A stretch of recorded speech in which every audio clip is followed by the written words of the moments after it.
What is up, party people? It's me, RJ, and Jay here today. Woo-woo! Got an email early this morning from Ken saying, man, I don't feel good. I will be in tomorrow. I said, Ken, you got to do what you got to do, man. Ebola virus can be bad. Stay home. But he says he's feeling better.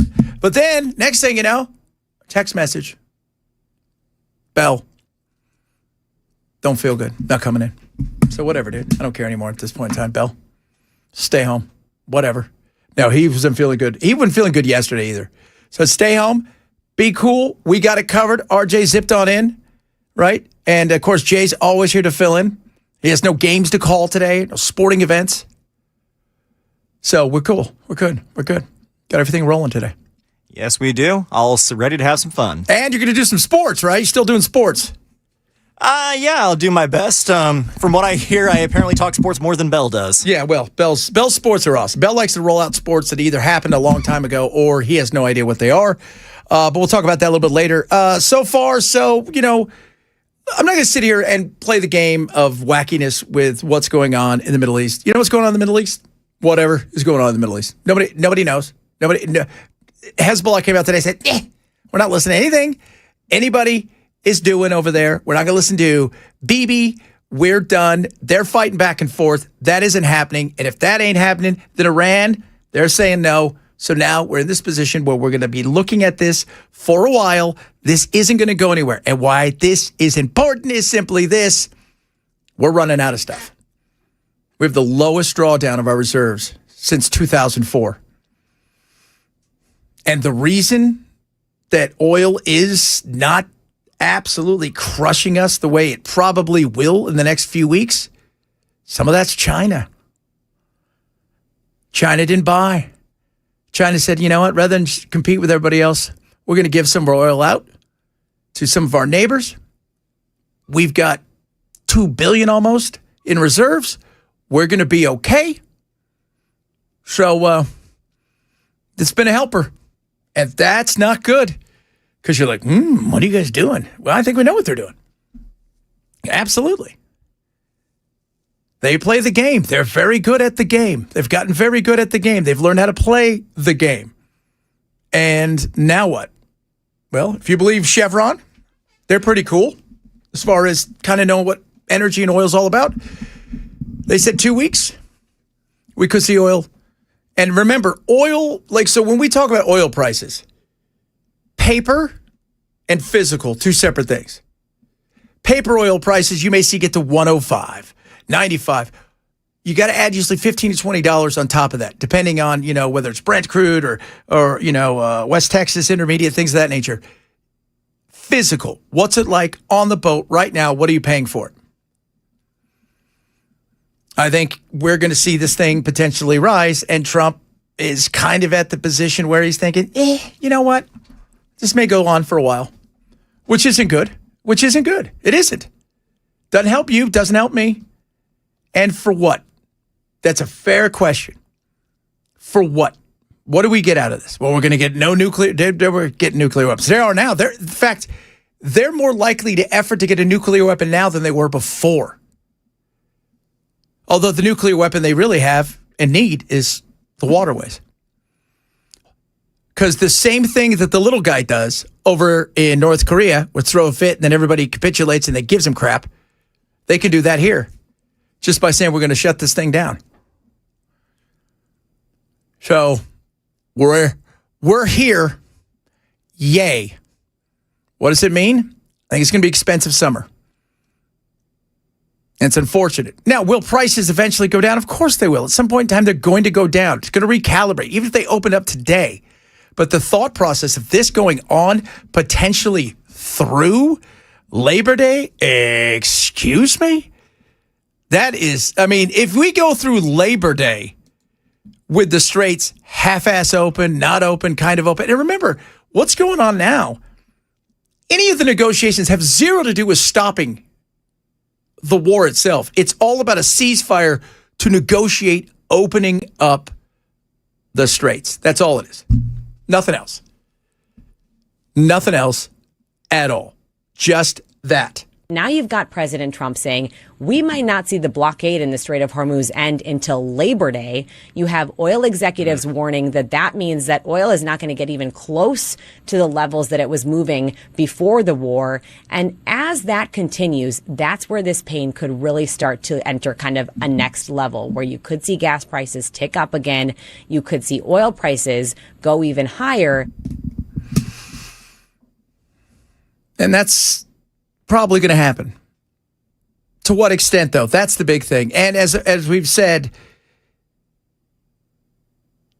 we don't know how bad it is because we haven't had a chance to look at it. How bad is it? How bad are some of the places that have been damaged? How bad are they damaged? How long should it take to get certain things online? And even if we open it up today and filled every one of those tankers up, those things take anywhere between 4 to 6 weeks. They're not speedboats to get where they're going. So this is going to put pressure across the board on everybody. And people are frustrated. They are. I've seen a lot of that. You know, the frustration level, and you see the Levins out there and the Ben Shapiro's and all them, you know, talking about, like the sacrifice. You know, you go look at The Greatest Generation. You go look at when people talk about sacrifice. When we're attacked, we're all willing to get into it. But the average person doesn't care. Don't know why we're there. Don't understand it.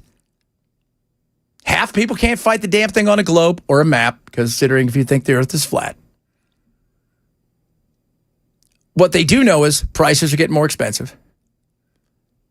And we're starting to feel the inflation side of it, which is frustrating for all of us. Trust me, we're in the midst of a move. It is insane. And the thought that, it's only costing, a few extra bucks here and there. You and I both know that ain't true. You and I both know that is not true because of the knock-on effect it's going to have on everything. Groceries next. Hell, they can't even find whey. Not the curds in the way, just whey itself. So we'll see. We will see. Meanwhile, while that's going on, the battle here. So I saw what Ogles did. And again, it's the culture war thing. Everybody talks about, and look, when all things are even, the culture war, I side with sanity all the time. All things. No, again, if you got a wiener, you're not going to have a baby. We've discussed this. You could be a father. You as a unit could have a baby, but you as a single unit, you have no womb. You're not having a baby. That stuff is one thing. Go look at why Trump won. For all the culture war stuff in this last election, where did he win huge? All on the economy. It was like 83 to 17%. So for the 12,000 people they asked on the exit polls, people walking out, why'd you vote for Trump? 83%. So about 8 to 1.5, 8.5 to 1.5 said, hey, I voted for him because of the economy. That's why I voted for him. That's why. So the culture war is great for making noise. But you can't put culture dollars in your vehicle, pay your house with culture dollars. Doesn't mean people still don't do it. Case in point, Andy Ogles. And it's yesterday, again, we were going to touch on Matt. Matt started talking about it's the cover-up. Yeah, this doesn't smell right. It was sent from Republican Representative Andy Ogles' X account. Reading, quote, homosexuality has no place in America. Happy Nuclear Family Month. For constituent Chris Sanders, it felt personal. I have lived in Tennessee since 1992, in America all my life, and I've always found that there is a place for me and my community. The post was up for hours before it was deleted. Ogles then blamed it on a staffer, calling it stupid and hurtful, adding the employee has been reprimanded. But Sanders says there's no explaining it away. In that case, he's either got a staff person who thinks that represents his views, or he's not in control of what his office is doing. Any of those scenarios warrant stepping back, some silence, some reflection, and really asking, Am I the person who needs to be doing this? Yeah. Again, he's no stranger to this kind of stuff. He loves to twist, said the same thing about, he says stuff about Muslims. He says stuff about as many people. Why? Because he goes for the culture war stuff, because it works, right? Because you don't want to talk about the other stuff. It works. He thinks it works. And this is my problem with a lot of people like the Andy Ogles of the world. It's the same kind of thing with the people over there who virtue signal on the left. Is it's so performative, and they think, well, the people I'm around, this is what they want to hear. As a group, most people, what are you doing? What are you doing? Like I said yesterday, even Ted Cruz comes out and goes, this is ridiculous. Come on now. As long as you're an adult, you're not hurting, somebody. What are we doing? And to blame it on a staffer, that's the other side of it. Like, if you would have went out like weeks ago, months ago, go, oh, you know what? This is my tweets, right? This is my account, but the staff runs it. I have nothing to do with it, and people knew about that. That'd be one thing. But even at that point in time, what are you thinking? Pushback also coming from Ogles' own political party. Republican Representative Mike Lawler of New York calling Ogles an expletive idiot. Others offering more subtle criticism. We can advocate for policies and disagree with our colleagues or anyone else, but still treat them with dignity and respect. The Post used similar language to some controversial ones Ogles has made in the past, including this one that read, quote, Muslims don't belong in American society. Pluralism is a lie. The anti-gay tweet comes during the first few days of what Republican state lawmakers declared as Nuclear Family Month through a resolution passed this year, with June traditionally recognized as Pride Month. Some of Ogles' constituents are now challenging him to take a step back and ask himself whether it's time for him to resign. When you find yourself blurting at constituents instead of debating policy with your colleagues in Congress, it is a chance to say, why am I doing this? Why am I spending my time this way? We have intractable problems that we're facing right now that could be made better with some leadership. Yeah, good luck with that. And here's my thing about Nuclear Family Month. Sounds great, right? Nuclear family. 2.1 kids. You know who can't afford to have kids? Young people. Right? RJ just put his hands up. Because you just got married, right? Yes, I am. Got married this last October. Yeah. You decided to have a family of 12 because there's so much work out there. You just can't. It's going to be easy, right? Yeah. Well, considering I'm talking about the company that signs my paychecks, I should keep my words to myself. Yes. Life, what he's saying is it's expensive out there. And as it gets more expensive, life, work, and keeping up with it, people look with a lot of jobs. Nuclear family. I got an idea. If you want it to be Nuclear Family Month, figure out how you make it easier and cheaper for the nuclear family to become a nuclear family. That's a big deal. That's a helper right there. All right, coming up, a lot of stuff to get to besides just this. Got some of your text messages. There's going to be a fight at the White House because we're becoming Rome, so circus and bread for everybody. And Sean Strickland, one of the fighters, is not happy. He's not happy. He thinks it's kind of a joke. And got to be honest with you, I think it's a joke too. What the hell are we doing? Talk a bit about that. You're going to do sports for us. Jay's here. RJ's here. I'm here. Happy Thursday. Chad Ben Show, Super Talk 99.7.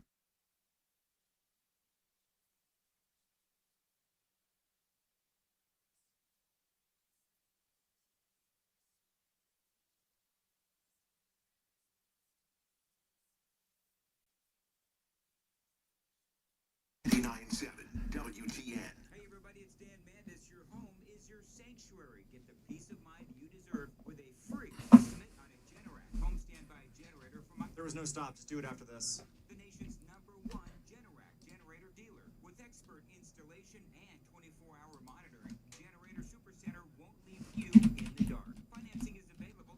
Take control of your power today with Generator Supercenter of Nashville.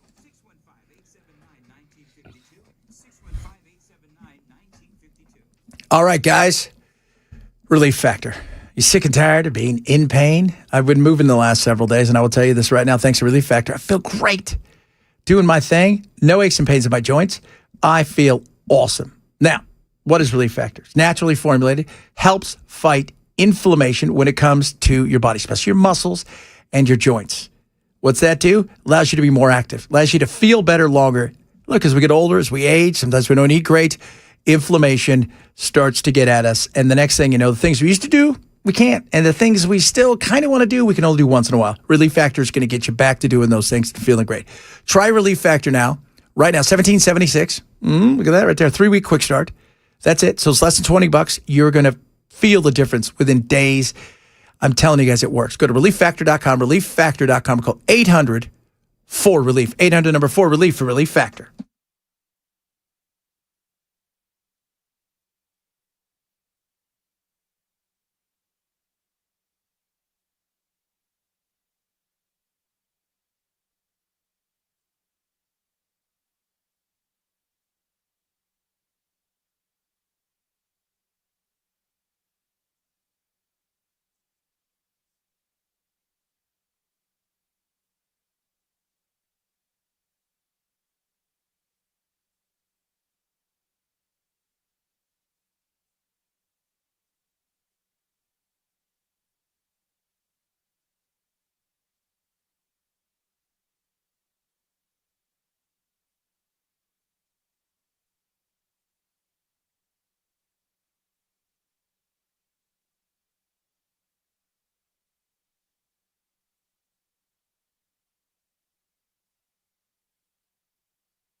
President Trump's former national security advisor, he's expected in court today. We'll tell you what that's all about. And hospitality workers in Los Angeles, they're threatening to strike. And guess what? The World Cup's coming to town next week. We'll have that as well. That's all coming up at 12:30 on Super Talk 99.7 WTN. We're going to be going to a game. Belle and I, my son, my buddy Adese, going to go see a game. I was the thing about the World Cup. Tickets are high. It's one thing. Tickets for parking are insane. The cheapest ticket right now for a World Cup game for parking, not for a game, for parking that is associated with the stadium, because you have to buy it beforehand. In LA, it's $155. If you want to get, and that's a mile away. Closer, if you want to get in and around SoFi or even in the parking lot, you're going to spend between $300 and $500 to park. My little brother went there for when it just opened to see the Chargers play. My mom got him tickets for Christmas. And my sister, who is a princess, and she's not walking a mile. She didn't walk. She didn't want to walk 5 feet.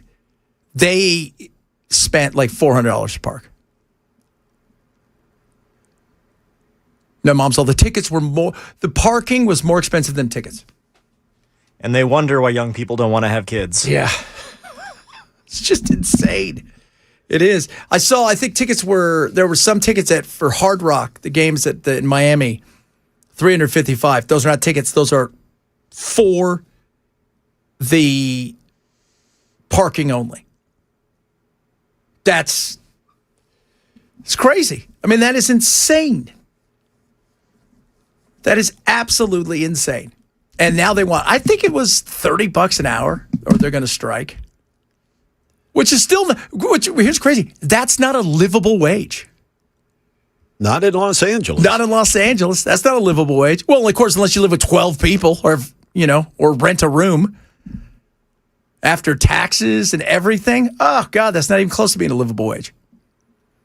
So, which is nuts to think. Just absolutely crazy to think about that. So it'll be interesting to see what they're doing. But, they're going to do the same thing. I can tell you right now, the closer it gets to the Olympics after the World Cup in 28, they'll go out on strike again. Why? Well, you strike when the iron's hot. People are going to need you. That's what they're going to go and do. But we'll find out, we'll find out if it really works for them. We will. Because they have here's the thing. They got a good union. It's really weird. They have like a hot dog union. They have a hot dog union. They do. They've got a hot dog union. It's very hot doggy. No doubt about that. Why wouldn't they use Uber to the front door? It's the same thing. Yeah, they'll charge you through the nose as well. Oh, God, yeah. Absolutely. Well, as part of this, the whole environmental thing that California loves, hoping that people will carpool. Yeah. And, split the cost of that $400 to park between, 6 people or something. Yes. And what they're trying to do is they're trying to get people to park and take the train in, which is stupid. Nobody wants to take the train in. And, I mean, it's just ridiculous. But it's still, they're threatening to go do it. They'll end up getting some sort of bonus or something like that to get them through the World Cup. It's frustrating, but also goes back to, even at $30 an hour. I mean, that's insane. $30 an hour. My wife and I, we did a rare date night downtown Nashville this past Saturday night. $42 to park. $42. Good God. Yeah. It's like, and they wonder why natives, well, there's a number of reasons that locals don't go downtown. But, boy, that's a big one. I mean, so often, though, we try to, if we come downtown, we try to do stuff around the radio station. Yeah. So we can park in here. Yes.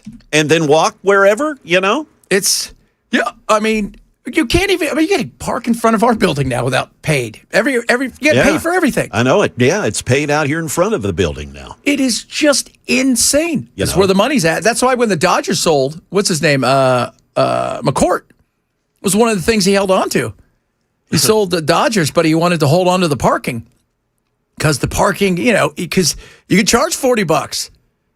Yeah, and there's little to no maintenance on any of that. It's the beauty of it. That's the beauty. What was that movie? Oh, God.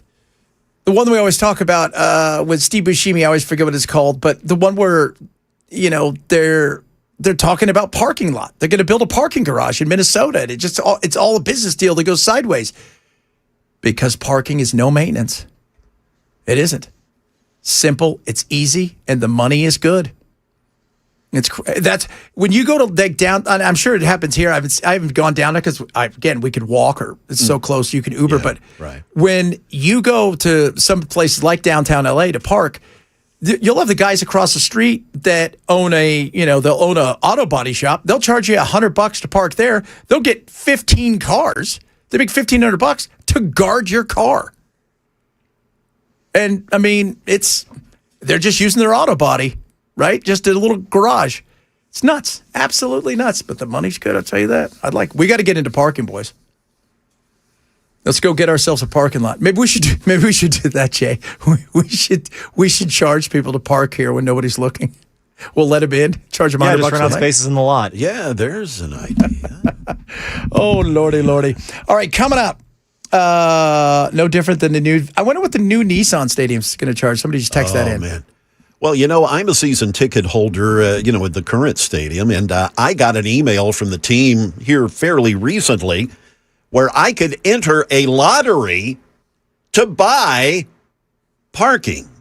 I mean, it wasn't just a lottery to, have a parking spot, like some giveaway or something. So they opened up a lot. You got to get in line to buy the parking. You have to, and it was a few $100, if I remember right. That's so if it's a few $100 for what, 8 games? Yeah. It's about $40 a ticket, 45, 50. Something like that. Yeah. I mean, that's. But again, I park here and I walk the mile to the stadium.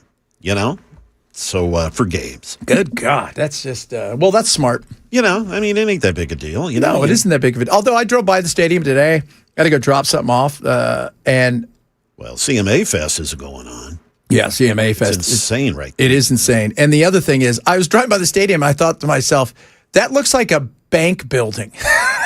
That doesn't look like a stadium. Yeah, I know it. Yeah, it looks like an office building. Yeah, big and flat. Big and flat and boxy and squarish looking. It does. It looks. I mean, I can't wait to see what it looks like. But it looks like a very just like a run of the mill office building in the middle of a city. If that thing was built now, I bet you we would have hosted some World Cup games. Yeah, you're probably right. Are you going to L.A. for these games? No, we're going to go to Atlanta. Okay. The good thing about Atlanta is, what's his name? Arthur Blank. Mm-hmm. He's keeping all the food prices the same as he does for the Falcons games and the United games, which is like a hot dog and a soda's $5. Like a pretzel's $2, a water's $2. He's not. Yeah, good for him. He's probably going to charge you $800 for parking, but still, once you're in, it's good. Once you're in, it's good. All right, coming up. What are we doing? Yeah, I guess we're a little behind on news, huh? Yeah, we should probably do some news right now, and then we'll talk about other stuff straight ahead. Run through that. Chad Benson Show, Super Talk 98.7.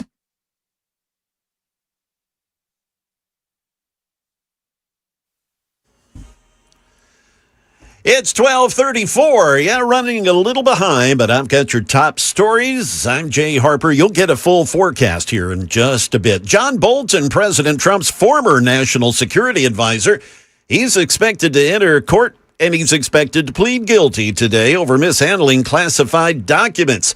ABC's Pierre Thomas has more.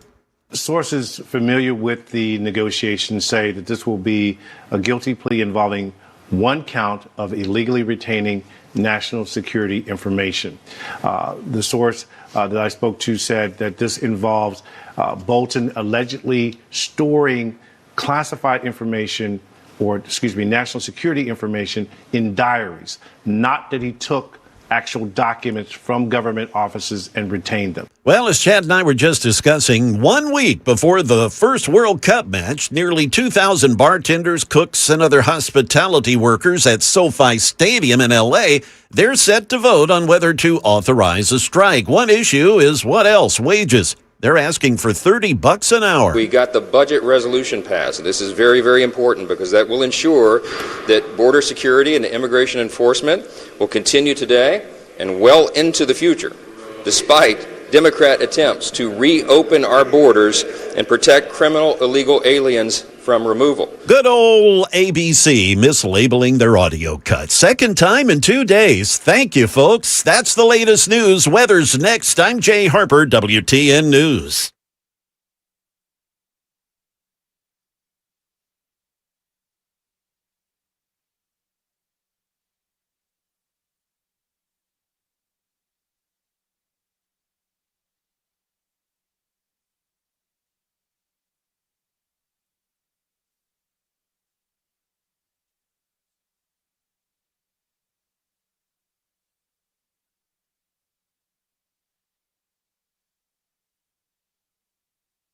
Tolerable today, and it will stay that way for the next few days ahead. We do get hotter 10 seconds. and temperatures near 90 on Saturday, and then rain returns on Sunday. Catch a weather update on the free WSMV4 weather app. All right, guys, talk about the Wellness Institute of Nashville. Go to painisbad.com or call 615-246-5009. Epic spinal special, $33 off. Dr. Mitchell's going to take care of you. No surgery. That's a win right there. No injections, amen, and no pills, no painkillers. You don't want any of that. You got issues with your back. He's going to help you get it back. They've got incredible stuff, innovative stuff that nobody else has, like the Hydrowave. We've talked about that. And Medical Bay One, futuristic healing machine, massage your body while doing full body lasers, red light, including near infrared. It also adds stem cell simulations for tissue regeneration and uses photons of wavelengths for the ultimate healing. So get in there, get yourself feeling better.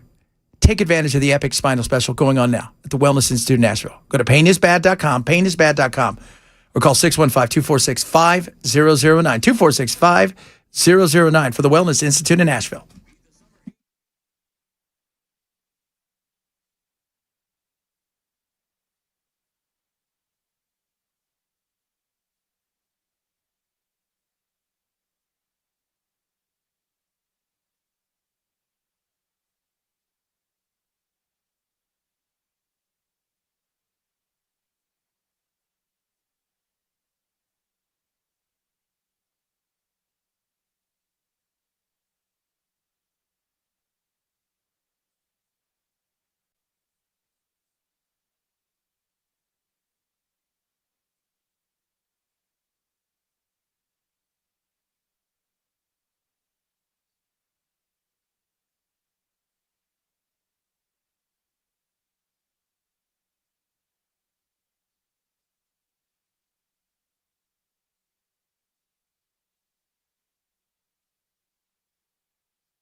Man, I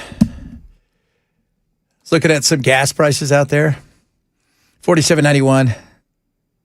Flew home from Salt Lake City 2 days ago. Here's some prices. $4.59 for unleaded. $4.84 for blended. I guess super blended is $5 and $5.09 for the good stuff. The good stuff, kids. It's expensive. Life, and it's going to get more expensive. Remember 502. That's Trump's 502. Right there. That is his, oh my God, I've passed Biden fear. At the height of it all. And he doesn't want that. Nobody wants that. By the way, I want to see go back to 260, 270, whatever it was. The lowest, because when you go to Costco or somewhere like that, or you go and you use your points, you never really know what gas is because, well, I got 60 cents off. It's not what, right now it's still right around, depending on where you are, $4-ish bucks here, but nationwide it's still sitting in that $4.30-ish range, $4.40, and we've had a little dip, but that's about ready to, head back up again because we're not getting anywhere closer, and it's about inflation. It's about the cost of life. It's too damn expensive. It is. It's too damn expensive. And I'm hearing about it every single day. And I'm thinking to myself, okay, well, what can we do here? Oh, yeah, that's right. We could not let's not fight wars we don't need to be in. That's number one. And this war we didn't need to be in. And now the fact that they didn't think about this in any real way, that there could be a shutting down of the straits, is fascinating to me. And he and Bibi fighting, and that's the problem right now, too. What have I been saying for the last several weeks? How do you negotiate a ceasefire with people who you have, okay, we want this, you want this, we want this, but you're also negotiating in a way where you've got Israel who doesn't want it, who isn't going to be happy with whatever you do if it's not 100% what you want. That's a hard thing to do. And that's kind of where we are right now. And I know Trump and him got into it the other day. Supposedly. I mean, Trump and him had a conversation. He was asked about it. He was very honest that they got into it a little bit. Axios reported that you had a phone call with Bibi Netanyahu, the Prime Minister of Israel, in which you were angry with him. You said, "Are you effing crazy? What are you effing doing? I helped you stay out of jail." Is that true? Did you speak to him in those terms? I did. I wouldn't say angry. I was a little bit perturbed at his constantly fighting with Lebanon. You know, at some point I said, "Bibi, we got to stop this. We got to stop it." But I have a very good relationship. We've done well together. He always says, we could never have done it, but everybody knows that we could have never done it without the United States. But I've worked very well together. I like Bibi a lot, and I've worked very well with him. We had I'm a wartime president. He's a wartime prime minister. Very important part of the world. And I think we've done, very well. We've gotten along very well together. Have you now? So being in this business, and I've been in this business a while, you are able to make some friends, have some people that will feed you information. And I got a portion of the phone call. It's really interesting. So they give themselves code names, right? Just in case. But I would say Trump is he's not taking it. This is flaming dragon. Okay, flaming dragon. Face. First, take a big step back and literally Your own face. whatever you're thinking, you better think again. Otherwise, I'm going to have to head down there and I will rain down an ungodly firestorm upon you. You're going to have to call the United Nations and get a binding resolution to keep me from destroying you. I am talking scorched earth, motherfucker. I will massacre you. I will you up. In the meantime, and as usual, go yourself. No, we don't negotiate with terrorists. Some of you are like, who was that? That's Tom Cruise in the movie in Tropical Thunder. And if you've never seen the movie, it's an amazing movie. He plays a guy called Les Grossman. That was the best role he's ever had. For all the other stuff, Maverick, right? Ethan from Mission Impossible, all of the other stuff, his 15 minutes or so in that movie and his dancing at the end, awesome. Just awesome. Just awesome. Sandra said that was fake news, blaming Israel's gross. It's not gross. We wouldn't be in this war. We wouldn't be. Why are we in this war? Why? Why? Why are we in this? We wouldn't be in this war if it wasn't. We wouldn't care. We wouldn't be in this war if it wasn't for the fact that Israel has the design that they would like to spread themselves out a little bit more, and they feel that this is their thing, right? We shouldn't be in this war. I wasn't worried about what if they get a nuclear weapon. We shouldn't be in this war. And it's costing us. It's costing every American taxpayer. And Trump's got himself into something that we shouldn't have been in, that he said he wasn't going to get us in. And now we're standing there going, okay, so what? We're just going to, was stagflation? Is that kind of what we're going to do? We're going to stare at each other for months and every once in a while we'll fire some rockets off? And then maybe we'll try to negotiate and then figure out, hopefully, we can get this thing going again. And then you've got Israel and Hezbollah's like Israel's say, we want all of this stuff or else. And everybody's like, no. So that's off the table again. Sorry. No, we shouldn't be in it. I was told no more wars. That's what I was told. No more wars. I'm going to fight. I'm going to bring down inflation. I was told a lot of stuff. Still waiting for a lot of that stuff. Not saying it can't happen. But did we strengthen them? I bet you they come out of this better. Who does that help? We're not going to put Trump, look, for the frustration of this, I don't foresee Trump wanting to put 50 or 100,000 boots on the ground to go in there. I wouldn't think he'd want to do that. But there's a reason to be frustrated. Absolutely. We've already lost 13 people that we didn't need to lose. We've exhausted a lot of our stuff that we need. It's costing us money we don't have. And guess what? Life's not cheaper. Not at all. There's no special for you. It's like, hold on, I got my Iran coupon. I'm going to give that to my free tank of gas. That ain't happening. That isn't happening. And it's not going to happen anytime soon. And that sucks. It does. And I said it yesterday, I'll say it again. Trump's the president. Buck stops with him.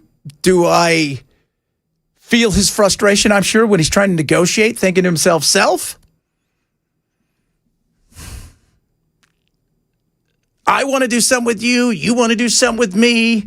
This guy over here, he may not like it. So what if we did stuff?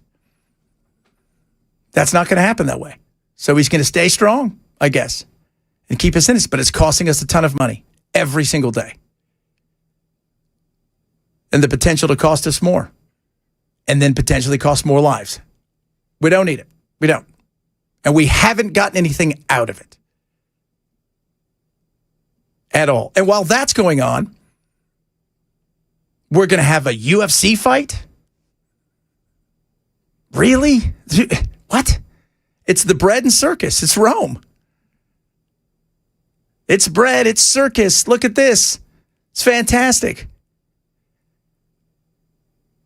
And I also think about this. For somebody who's had several attempts on his life, I feel like maybe this could have been something they could have done closed circuit television. But when everybody's struggling, well, it's just easier to take their minds off the struggle, so that way they don't look and see what's going on. And we're having fights at the White House. What are we doing? Idiocracy. Idiocracy. Coming up. Bell's not here today. He didn't feel good. Jay's not. Jay's in for Ken, who also didn't feel good. Ken said he will be back tomorrow, which means he'll be back on Monday. But we got RJ. You're going to do the sports today, RJ. That's what I'm told. All right. RJ is here. He says he's going to do the sports. We will see how well he does sports. He knows more about sports than Bell, but it's limited still. Chad Benstow, Super Talk 987.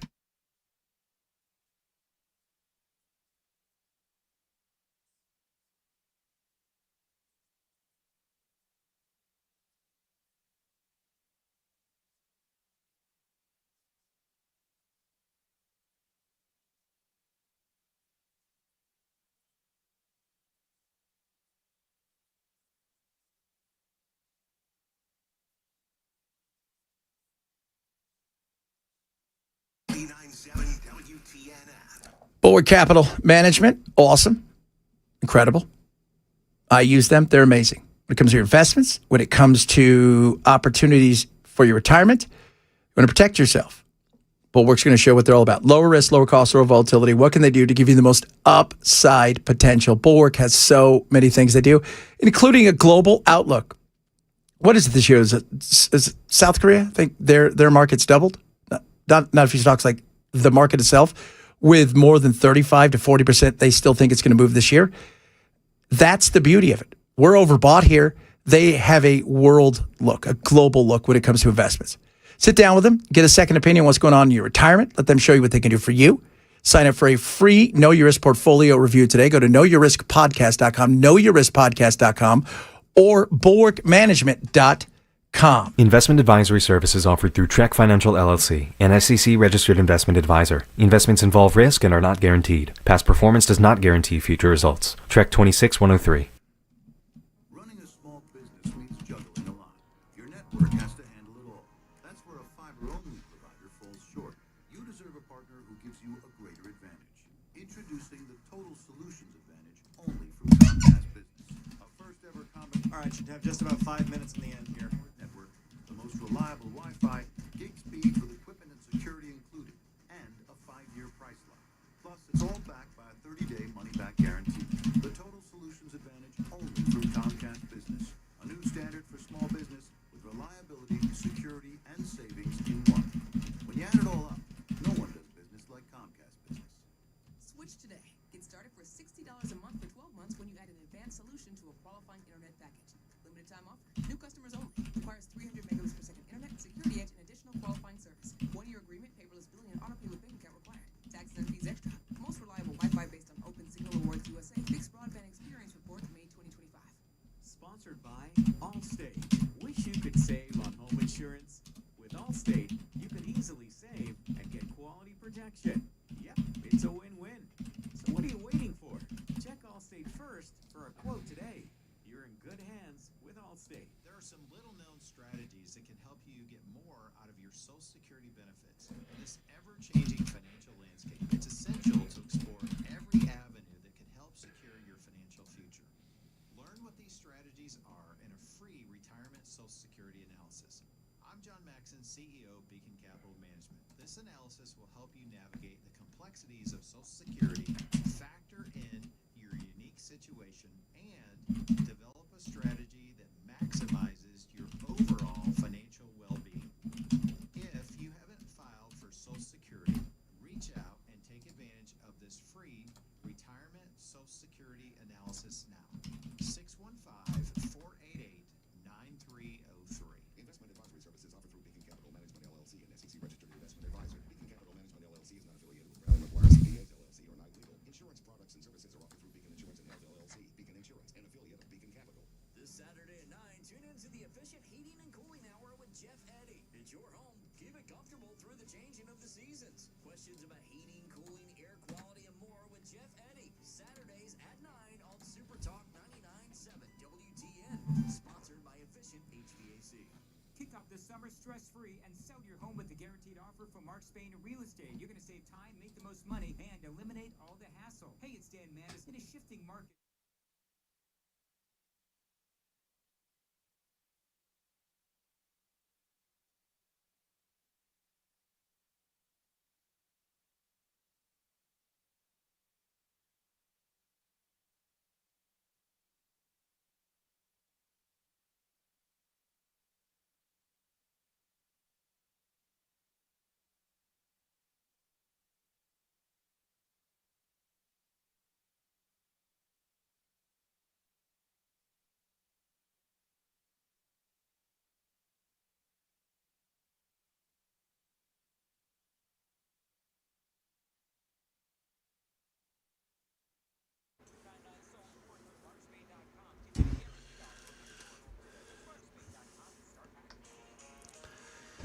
President Trump looking to remove the interim tag from Todd Blanche as the current Attorney General, but not everybody pleased about that. Also, an LA hospitality worker strike may be on the horizon. We'll have the correct audio this time, and another Ford vehicle recall. We'll have all that at 1 o'clock on Super Talk 99.7 WTN. All right. Bell normally does sports, but Bell's not feeling well today. He's a bit under the weather. He stayed home, but we got RJ. Now it's time for Sports with Bell. When you need to know sports information, you turn to the guy who calls basketball shooty hoops. Let's talk some sports with Bell. Again, Bell not here. RJ is. RJ's getting ready for it. Let's see what you got, brother. Yeah, sure thing, Chad. So, startup news. You hear this new survey's been going around? About? Talking about the Tennessee Titans. Says that Tennessee Titan fans are some of the best people to date, actually, especially if you're dating a gal, because she'll never expect a ring. Oh! Funny haha right there. Funny haha. Yeah, but in all serious news, Chad, you know about the Savannah Bananas? I do. Everyone loves the Savannah Bananas. Well, it seems like they might be getting some competition here in a little bit. With? Well, a new sport's been going around that's actually slated to be making its premiere in Memphis called Boom Ball. Boom Ball? What's that? So, it's being described as they're bringing a high-energy, fast-paced baseball show to AutoZone Park in Memphis later this month, and they're going to be blending competitive co-ed baseball and softball with trick plays, fan interaction, and what the report calls nonstop entertainment, basically turning baseball into more of a live show. Well, that's kind of what the Savannah Bananas are. Exactly. So I don't already have that. See, if I was to do something like this, where you've got basketball because you have the Globetrotters, but then you had And One for many years. If you guys don't remember And One, they were mixtapes. They were huge. You could do soccer, right? Get people who could do all these kind of tricks and stuff. They just finished in North Carolina playing the soccer tournament, TST, right? You could do several sports where you're doing tricks and things like that. I think golf. I think one of the things I'd love to see with golf, and what is so big when you go and watch it, because I watch a lot of the golf, influencers. What I would love to see is some of these guys going, all right, here's the deal. You're playing the first 3 holes with all your clubs. The second, the next 3 holes you have to play with, and then, you roll the dice. Oh, I got to play with my 3. I got to drive with it. I got to putt with it, chip with it, right? And then play backwards, where you got to start with your putter. Then I would like to see something I think that'd be fun.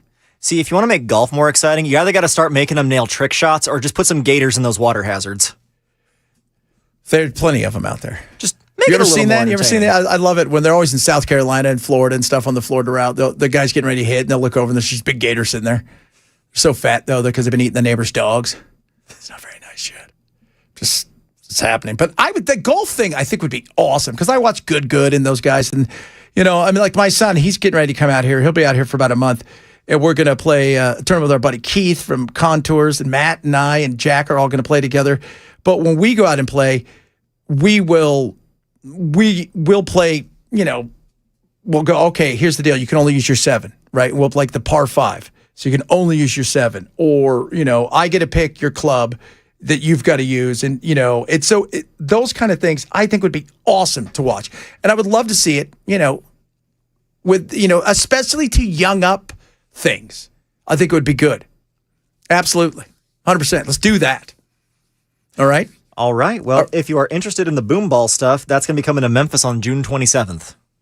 Somebody said bring back hacky sack. You know what's funny about hacky sack? Growing very fast among Gen Z and Gen Alpha. I just saw a big thing the other day, I think it was on CBS News, how fast hacky sack's growing again, which is crazy, man. All right, coming up, hour number 2. More on the War Room. We got some of your text messages, among other things. Inflation is up. Weed here, or at least hemp, could it be going away very soon? What are people going to do? We discussed. Chad Benson, Super Talk 99.7.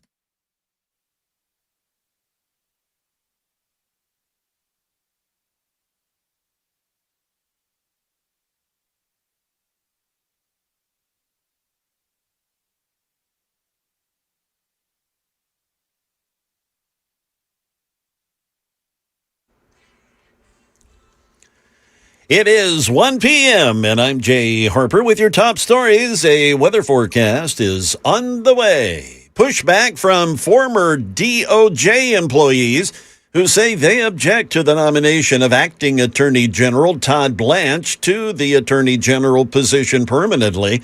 In a statement, the former DOJ officials say, in part, Blanche, quote, never stopped acting as Donald Trump's personal lawyer. Blanche stepped in when Pam Bondi was let go from the position. Blanche's confirmation in the Senate is also up in the air. At a news conference in Ohio centered around fraud, Blanche responded to the news that President Trump is formally nominating him. Obviously, I'm honored and humbled that the president indicated he was going to nominate me today. I was with him last night at the dinner when he said that. I was confirmed a year ago to be the Deputy Attorney General. I still am the Deputy Attorney General. I will work with the senators. I have a good relationship with the Senate, both sides. 1 week before the first World Cup match, nearly 2,000 bartenders, cooks, and other hospitality workers at SoFi Stadium in L.A., they're set to vote on whether to authorize a strike. The big issue? Wages, of course. They're asking for $30 an hour. The other thing that they are saying is they don't like that FIFA is demanding that they give up their social security numbers and fingerprints to do background checks. And they say they feel like this is going to turn into immigration enforcement. FIFA is saying no, that this is something that they need to do for security of the stadium at SoFi. But FIFA is saying this is between the union and the company. They're saying this is not about FIFA, but if there are no concession workers, if they are out on strike, it would be a very bad look next Friday night. Ford has recalled 4,600 vehicles, and it's warning owners to stop driving them immediately. According to the recall, the lower control arm ball joint may have been incorrectly installed or repaired, and as a result, the control arm could disconnect from the front wheel buckle. That would make it impossible to steer. The impacted vehicles are certain Ford Bronco Sport models from the model years 2021 to 26, and also the Ford Maverick trucks from 2022 to 2026. Ford dealerships will inspect the recalled vehicles and make necessary repairs at no cost. Notice letters will be sent to owners by June 5th. But one thing that's unclear is how owners are advised to get their vehicles to the dealership if they're told not to drive them. So, tow trucks may be a necessity. That is the latest news. Weather's coming up. I'm Jay Harper, WTN News.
Oh, kids, happy Thursday. A lot of you out there, I think I was telling Bell yesterday, when it first started, and you criticize Trump because you can't, because for a lot of you out there, it's just, he's your teddy bear, he's your Yahweh. And it's about policies. I mean, him as a person, yeah, but this is about policy. And the whole war, things of that nature. Everybody's always trying to, but what about this? What about that? No, this is where I live. I live in the now, and the now looks like this. We shouldn't be doing what we're doing. It's ridiculous that we're there. It's costing us money, and it's not making us safer. It's that simple. That simple.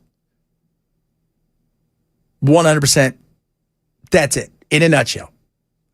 It's ugly that we have to try to figure out how to squeeze in the justification of, well, if they got a bomb, kind of, yeah, they're not going to, if they get a bomb. Since I was a kid, they've been trying to get a damn bomb.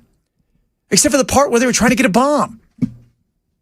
And now, there's more of an opportunity for them to get a bomb. And unlike North Korea, they could fit it to something if they wanted to. And they could have done it long ago, but they decided not to. They put a fatwa on it, and now we're here. And now we're here. And it's costing everyday people. You know how I know? Because I hear from you guys. Right? Some of you, right, who, again, living in 1979, this is all revenge. This is what's going to happen. We got to do this. But for a lot of you out there, you're pissed and angry. And it's not just because of this. You feel like you were sold a bill of goods. That you were promised a lot of things, and very little of that has happened. And now you're looking up and going, well, what's next? What's the next thing that we're not going to get that we were promised? Should be angry. Should be angry. Should be able to criticize. I want Trump to succeed. I'm not saying his presidency's over. Hell no. I think he's got opportunities to do something. But there's no doubt this isn't a good situation for anybody. And they could go and, well, you know, this is temporary. I was listening to, if you guys listen to Besant talking about this in inflation, the first thing I thought of is, man, this feels and sounds eerily similar. Inflation, which is, I believe, going to be a short-term blip. We understand that these are challenging times. At present, the average household has paid about $200 more in gasoline. We will get over this. When's the last time you were in a grocery store?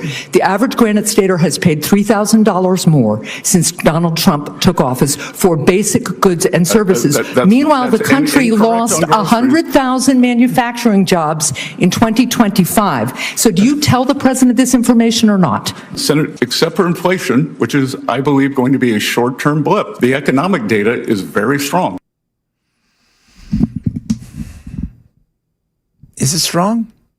It's strong how? I mean, Elon's going to become a trillionaire. A trillionaire.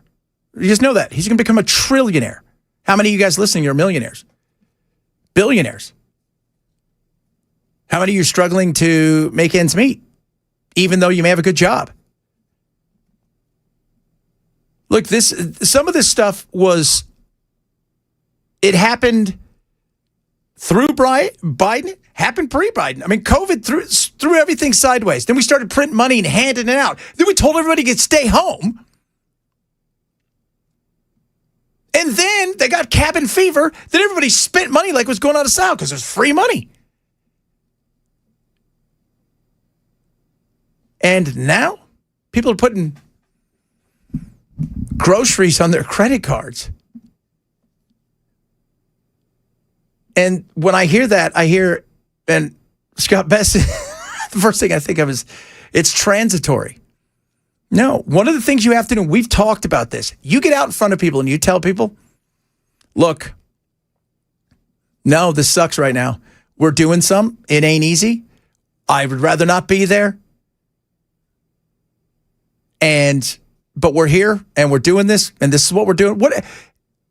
Make it feel like that you're doing something. Scott Bessent's one of the only few people I trust in the administration at this point in time. And Marco Rubio. J.D. Vance has been sidelined because he was against the war. Marco wasn't thrilled by it. Because they recognize what was coming. And what is coming is pain for us. At the pump, well, we should all sacrifice. I heard Mark Lavinia.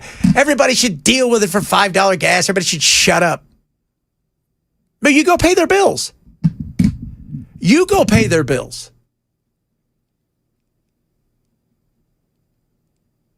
When World War II happened, we were attacked. When we were attacked, what did we do? We said, all right, we're in this now. They've pushed us. We don't have a choice. We're in this. We're going to do it. There was a reason. 9/11. 9/11 happened. There was a reason. But then 20 years later, trillions of dollars, lots of dead American soldiers,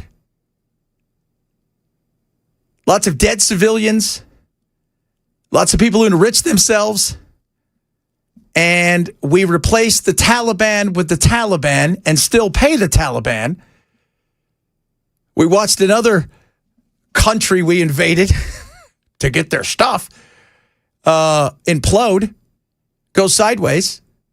We saw Libya go sideways. We saw Syria go sideways. We bombed Somalia all the time. We bombed Yemen for years. And now what? Now we're into Iran. We are all over the place. And we have people, oh, we're going to take care of our vets. You know how I know? Because I see a bunch of them. We're walking down the street, sleeping in the park. You know, I was listening to, earlier today, I was listening to this guy, Chris. Good guy, actually. And he was talking about, you know, USAID and giving money to other countries and whatnot. And yeah, we've given so much money away. We've given out tons of money and we put all these weird strings to it. You know, that's one of the reasons China's done the exact opposite. They did the Belt and Road Initiative. We're going to build you all kinds of stuff, but it's kind of like getting in bed with the mob. But he said, you know, well, we shouldn't be doing any of those things because, you know, it's like being in an airplane and the oxygen mask comes down. There's no oxygen. So we don't have the money for it. Well, we don't have the money for this. We don't have any money for this. We're at a point now where we're servicing our debt. It is passing things by that are the absolute things that are the big things you can't touch. Those third rail things, you just can't touch those things. We're passing that stuff by. Soon, servicing our debt is going to be the most important thing. Social Security, Medicare, all that stuff.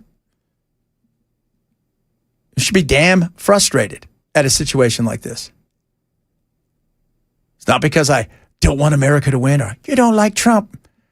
I don't feel one way or another about Trump. I don't care who it is. I blasted Biden for 4 years. I was one of the few out there with Obama who was like, this guy's bombing more people than you realize. Do you know how many places this dude's bombing? He's the bomber in chief. I mean, everywhere we go, he just bombs. It's like a video game. Why are we doing it? Why do we have bases everywhere? We have bases all over the globe. Because we want to dominate. But we're spread thin. And right now, we are writing checks we don't have anymore. And the more that we print, the less our money's valuable to us, the more expensive life is. And people, look, they're not putting money in bonds anymore. The U.S. bonds, people aren't throwing money at it anymore. They're buying gold. They're buying other things. They're looking to other markets. Because they feel we're overbought. So, yeah, we should all be frustrated. And I hear it from you guys every day because when we first started this and I would say something, you get 90 people with text. Oh, you're the worst. You're horrible. I'm going to go listen to your competitor. Again, I don't care. Knock yourself out. Have a wonderful day. But now it's the exact opposite. I'll get one or two of those, but I'll get a bunch of people going, yeah, what have we got? I feel like I did get lied to.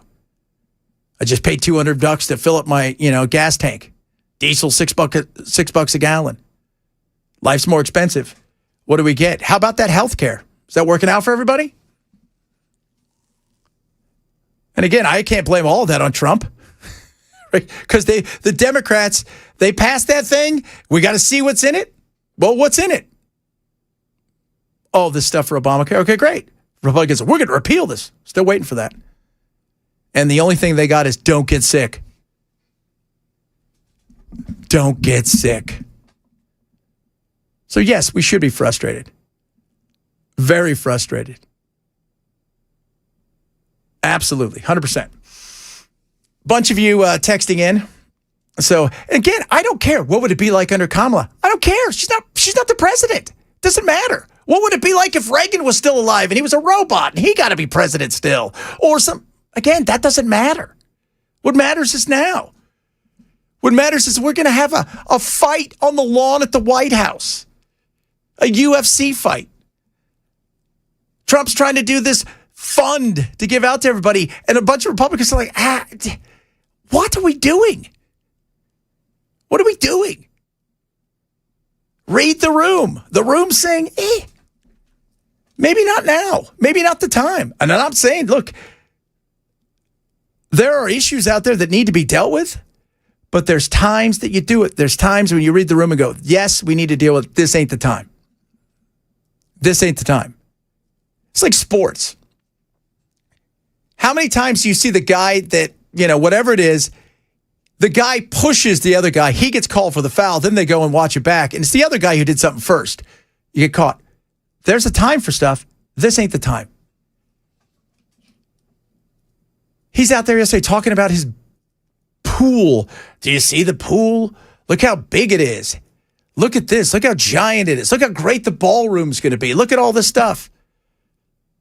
Meanwhile, while you're eating crackers, it's good to know the ballroom's looking great. It's good to know that the reflecting pool's going to be beautiful. Very excited about it. Not that those things aren't something you do, but there's a time. And when you're looking around and you're trying to talk about the opulence of how amazing something's going to be when people can't afford a home and they would love to buy a home, and people who make good money are saying, no matter how good I make it, it doesn't go as far. Yeah, those are fair questions. Look at the numbers. And the boomers, they're thrilled. This is the best time, right? Their 401ks are through the roof. Life is wonderful. It's awesome. They've got all their stuff.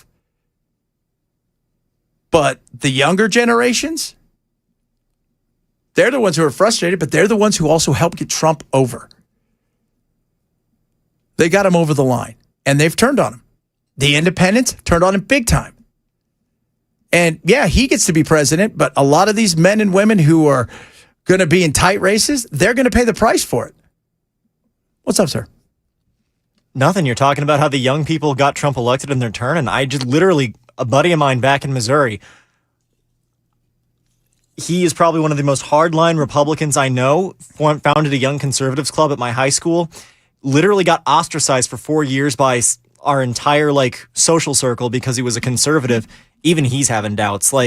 Everyone's feeling it. Yeah. Everybody's feeling it. And it's not just Trump. Look at I talked to you guys about the Republicans. What have they done? What have they done? Tell me what they've done to, in any way, shape, or form, deserve another chance because they've been so awesome. Did they codify any of the stuff Trump's done? No. They did one big, beautiful bill, which had a bunch of stuff in it for them, which gave massive tax breaks to the ultra wealthy that are forever there. And yet your no tax on tips, Social Security, those are just until Trump leaves office. And then those sunset. How about your Doge check? Did they do any of that stuff? No. In fact, they didn't even stop spending that money. Again, all fair questions. Where's the SAVE Act? Not going to get it done. Well, they should get rid of...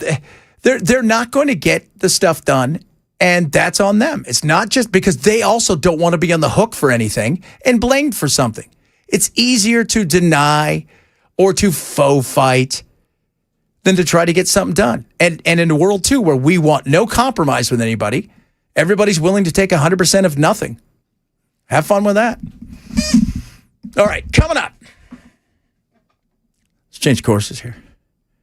A lot of other good stuff to talk about today. Weed, hemp. So July 1st is coming up.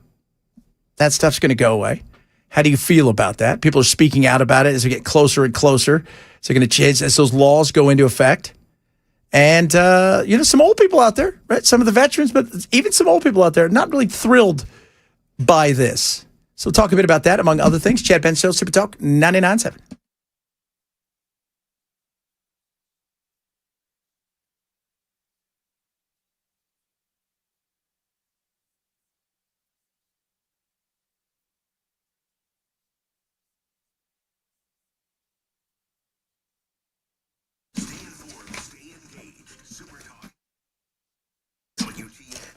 Omaha Steaks, baby. Delicious. Right now, Father's Day sale going on. Here's something that's inexpensive, like 60% off.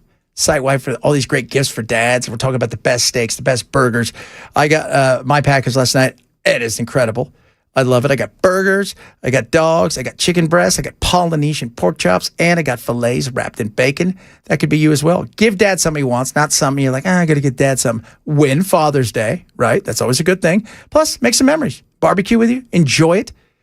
It's the Father's Day event going on right now at Omaha Steaks. Now, here's a great thing. On top of all of those things, you save $35 off when you use my code Benson when you check out. Go to omahasteaks.com. Use code Benson. omahasteaks.com. Code Benson saves you $35 at checkout. Terms apply. See site for details.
So, is this anti-weaponization fund, is it really dead? We'll have an update. Also, mixed messages coming out of Israel and Lebanon with respect to peace. And the CMA Fest, yep, it's underway now.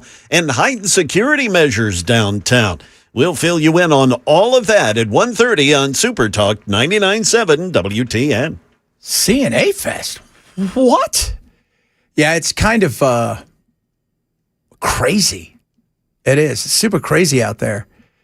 And you've, for the last couple of days, I mean, if you're in and around downtown, you've seen the, as Ken and I always joke, the girls in the shorts. Oh, yeah, the cowboy hat, the pink cowboy hats, the sashes, the woohoo girls. The woohoo girls. Mm-hmm. The last night, we went to move the moving truck, and there was a couple girls. They were already hammered. It was probably about 10 o'clock. They had electric blue boots on that were like glowing, and they were stumbling, and they were heading down to Riley Green's bar, and I'm like, So it kicks off. It starts in earnest today. The partying's already started. So the partying is already started. So if you're planning to go downtown, be prepared for, busyness. Where exactly does it go from? Like, how far of the chaos?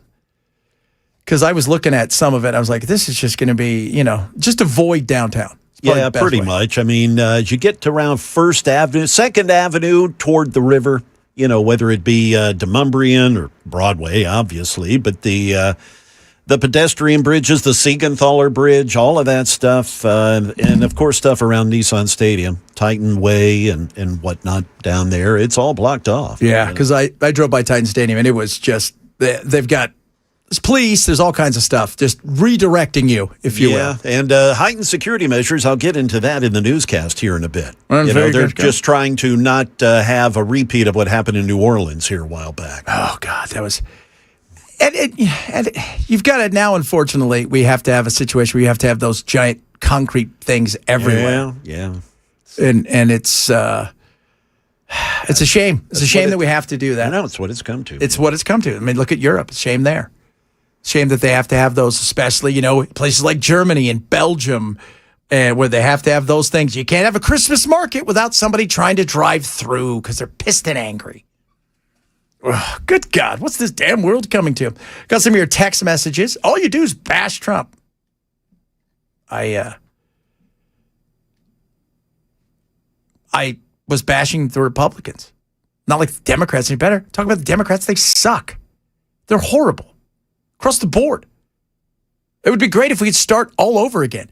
But we can't, so we got what we got. But when you're in charge and things go wrong, who are you going to blame? That's it. Who are you going to blame?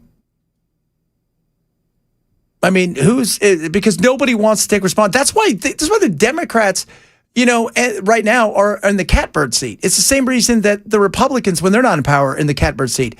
Nothing is more, you ask any if they're honest with you, being the party that's not in power, but able to bitch about the party that's in power and raise money off of it, it's the best place to be. Because you can raise money and you never have to worry about ever getting blamed for anything or doing anything. Now, the fear is, and there's not much of it, that the other party's going to do so well that you'll never be in power. Well, have you met our parties? No. Chad, love the show. Please consider this. Why is Trump naming his latest vanity project, the Trump Arc? And not Trumfield Arc or Bigley Arc. Yeah. This guy, is it Trumpful Arc? He goes, if you unscramble it, it says Hail Trump because of an anagram. He does love himself a lot of stuff like that. And I keep telling you guys, he's dying to be on the mountain. Mount Rushmore. He is dying to be on it. Absolutely. Now, when you do your library, whatever you do, don't do whatever Obama did that turned it into, it looks like a spaceship? What did somebody say? It looks like a Klingon prison? Just concrete with like no windows, and it cost almost $1 billion? Oh, good God. Where do we get all this money? Maybe we put it into other things. Maybe instead of having a library, maybe we have one good place for all of their stuff to go, all presidents. Maybe it travels around, and then we take some of that other money and we put it towards other things. Got some of your text messages coming up. Hemp, starting July 1st, new rules. We're going to discuss what those are, right? You know that. We've got some other good stuff. Andy Ogles, old John Rose and Monty Fitz get into a little squamish kind of quagmire battle on Twitter. We'll talk a bit about that as well. Chad Benson, Joe, Super Talk 99.7.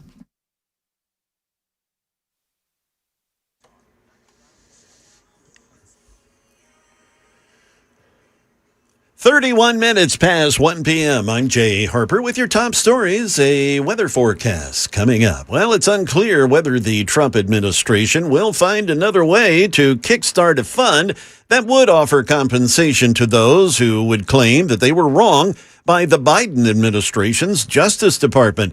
The White House said that the nearly $2 billion so-called anti-weaponization fund won't go forward. A number of Republicans objected to the fund with a contentious meeting on Capitol Hill with the Deputy Attorney General. We hear now from ABC's Peter Haralambous. President Trump in the Oval Office yesterday said that he doesn't really know if it's still a thing and he thinks these people should still be reimbursed. But on Capitol Hill, Acting Attorney General Todd Blanche basically said that the fund is dead, that they're not moving forward with it. That being said, he didn't agree to put that in writing. And I think really the big question at this point is, even if the fund is dead, are they going to find another way to pay these people off through a different legal avenue? We now move overseas, where mixed messages regarding a proposed ceasefire between Israel and the militant group Hezbollah in Lebanon. According to Lebanese government officials, a deal was struck between the U.S. for the sides to stop fighting, but that turned out not to come to fruition as strikes and attacks continued in Lebanon. Hezbollah also out with a statement denying they would agree to a ceasefire. We've got Tom Sufi Burridge now. He's in Israel. Hezbollah's statement is pretty long, and it appears to reject the idea of this deal between the Lebanese government and the Israeli government. Their basic point is summarized in one line, and it refers to the fact that there are tens of thousands of Israeli troops occupying southern Lebanon, north of Israel's border. Hezbollah saying as long as the occupation exists, the resistance will continue. CMA Fest, yep, it is underway today in Nashville. One thing you will see less of this year are like big trucks blocking streets so the cars can't get into those downtown areas. The Department of Transportation's Cody Osborne spoke with Channel 4 here in town and said that they are using different devices this year, anti-ramming devices that they can set up and move around pretty quickly. We would try to get them in place for them and get the location secure as quick as we could for them. Also, it is expected that volunteers will be handing out 50,000 cups of water throughout the CMA Fest. And this festival going on through Sunday. That's the latest news. We've got weather on the way. I'm Jay Harper, WTN News.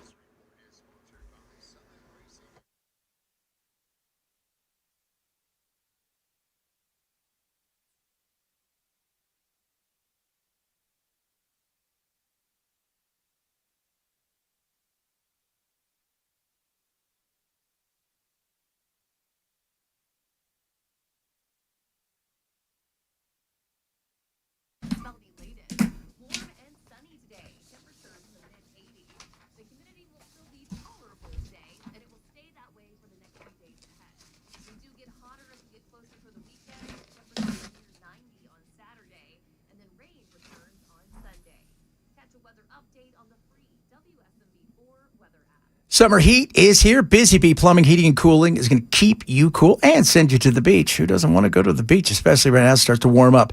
So when you buy any new home AC, unit, so this June, you're going to be qualified to enter a free 3-day beach getaway. So Busy Bee is going to pay for your gas, lodging, 2 meals a day, and they're going to announce the single lucky winner live on Facebook.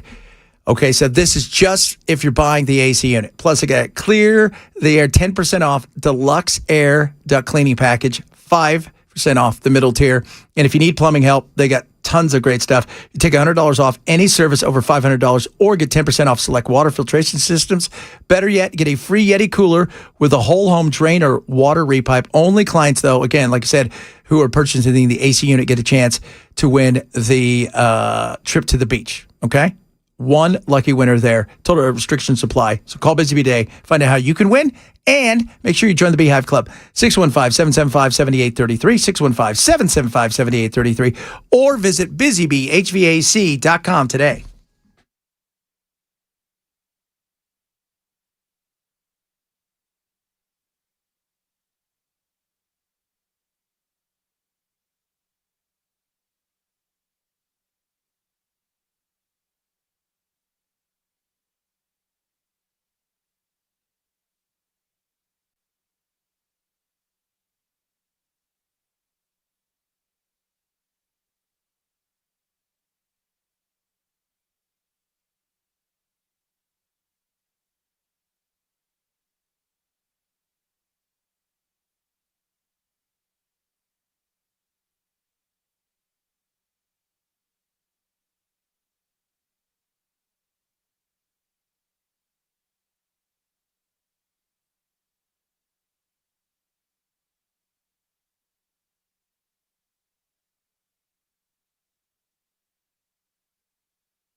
Can we just say the weed thing?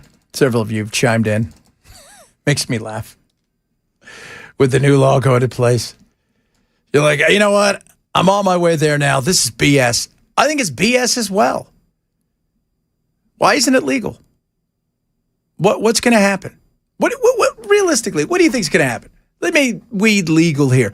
Legal, and the problem is with us in America is we'll hear stories like, well, if it's going to become legal, they come up with all BS because it's all propaganda and whatnot.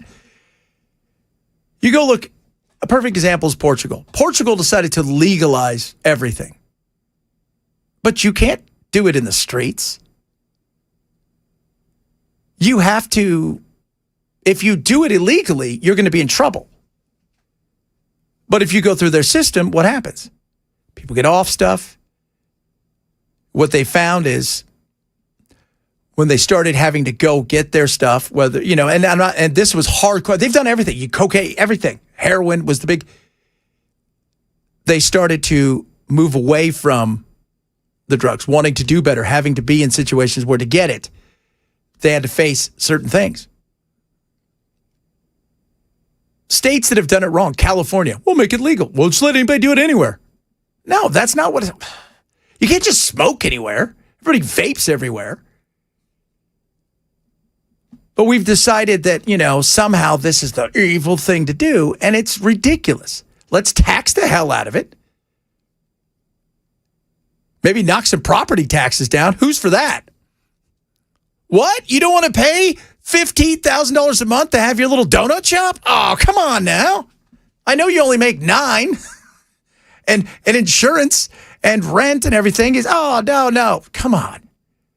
It's a perfect example of stuff that we decided, this is going to be bad. And Scott, this isn't a full-blown ban on hemp products, but THCA, which shops say is a large portion of their sales, will no longer be allowed to sell here in Tennessee. Now, for a father and son shop right here in Nashville, well, their big question now is what will be left on their shelves come July 1st.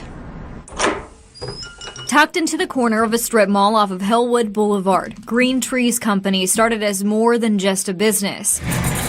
Addison Ginsburg says it was a way for him and his father to build something together.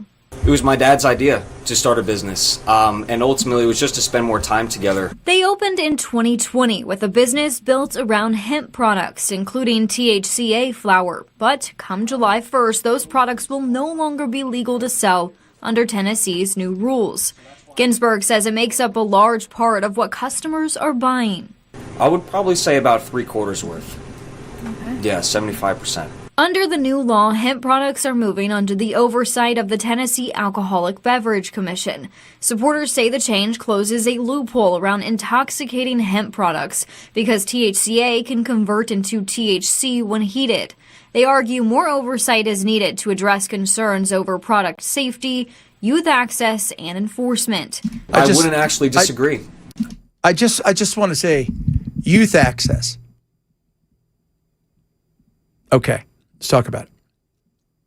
How many do you think kids can't get weed if it's like, it's not legal now. You can't get the weed.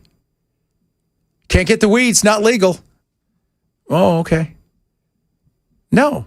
You legalize it. You educate people with it. You let people make their own decisions. We'll call those people adults. And you make it so adults have to go through certain things to get their stuff. And a vast majority of what they get is gummies and things of that nature. But this whole we got to do more. We got to do more. We got to look into it more.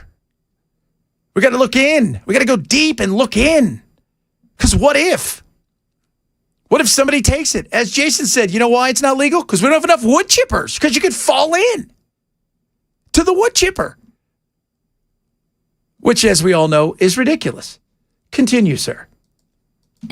I wouldn't actually disagree.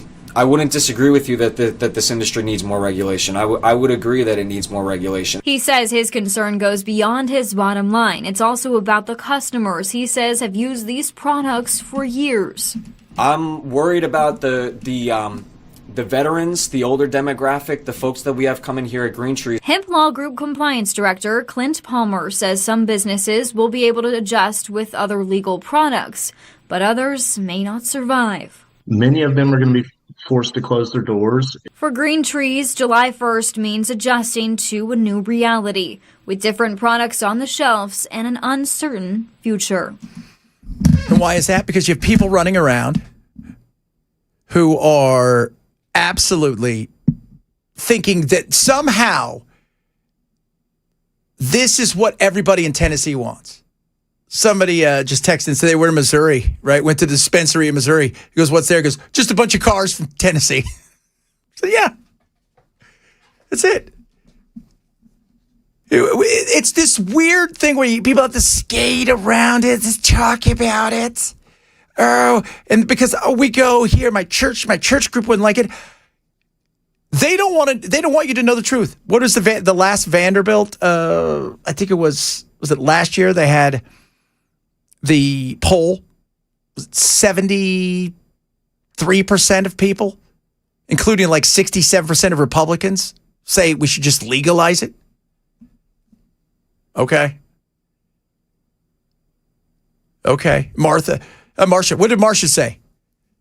Marsha said, well, if they send me a bill, I'll just veto it. So if the voters voted for it, said let's do legalized medical purposes only weed, sticky icky the devil's lettuce, you would go and just screw the people. What do you think of that? Because I know could be dangerous. Somebody could fall into a wood chipper. And who does this come from? Comes from Republicans. Why? Tell me why.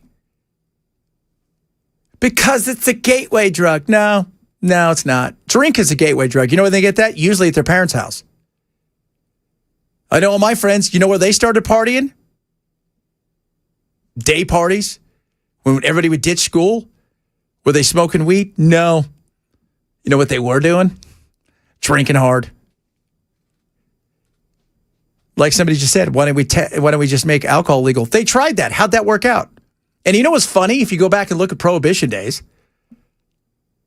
how many of those upstanding gentlemen also knew where all the speakeasies were, who made it illegal, who also not only benefited from it because they ran some of it, it's just this fear factor that is incredible. Like, what's going to happen if adults have the opportunity to make a decision for themselves? Just curious about that. Meanwhile, from there, oh my Lord, just insane. And we should be frustrated with this. We should be. We're not saying make cocaine legal. We're not saying if it was up to me, I'd make it all legal and make you have to get licensed. You have to go in, you have to do it. Can't do it outside. You're not smoking it. And the gummies. Guess when you go to, and it's funny, I was talking to the people across the street. They have a smoke shop, but they have a couple other ones in other states. And we were chatting one day, and they say the elderly, how many elderly people come is tremendous. But they say so much of what's bought is all gummies. It's all the gummies. They like that. Take the edge off. Same thing with the seltzers and stuff like that. You see that. It's just, they're going to come hard. Want to make sure. I know. Sandra, the Kennedys made their fortune bootlegging liquor. And we all look up to the Kennedys. We do. Yeah. John Rose said he wouldn't veto it too if you didn't know. Oh, he would. Yeah, I know. Was it Monty? He's the only one who said that he would be okay with medical. And that's the sad thing, right? We have to inch into it.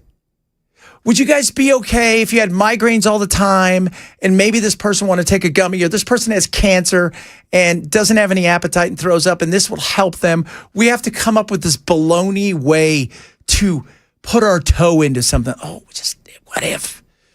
Just what if? Is it okay if you do this? Just what about that? Because that's how other states have done it. They made medical marijuana legal first.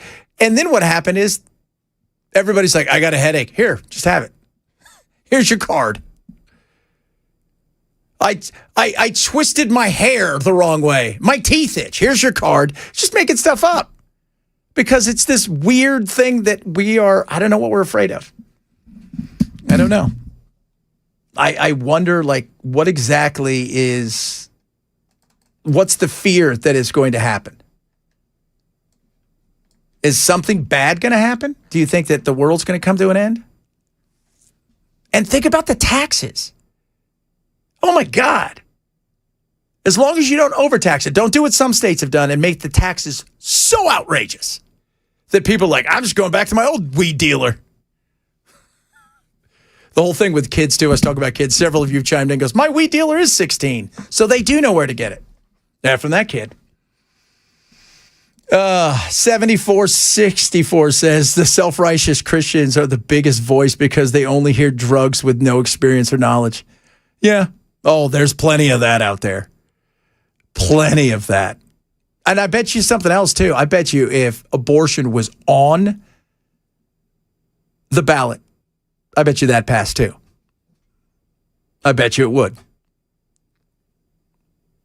100%. I bet you. Because Kansas, once it got by Kansas, I'm like, but those things will never be there on the ballot.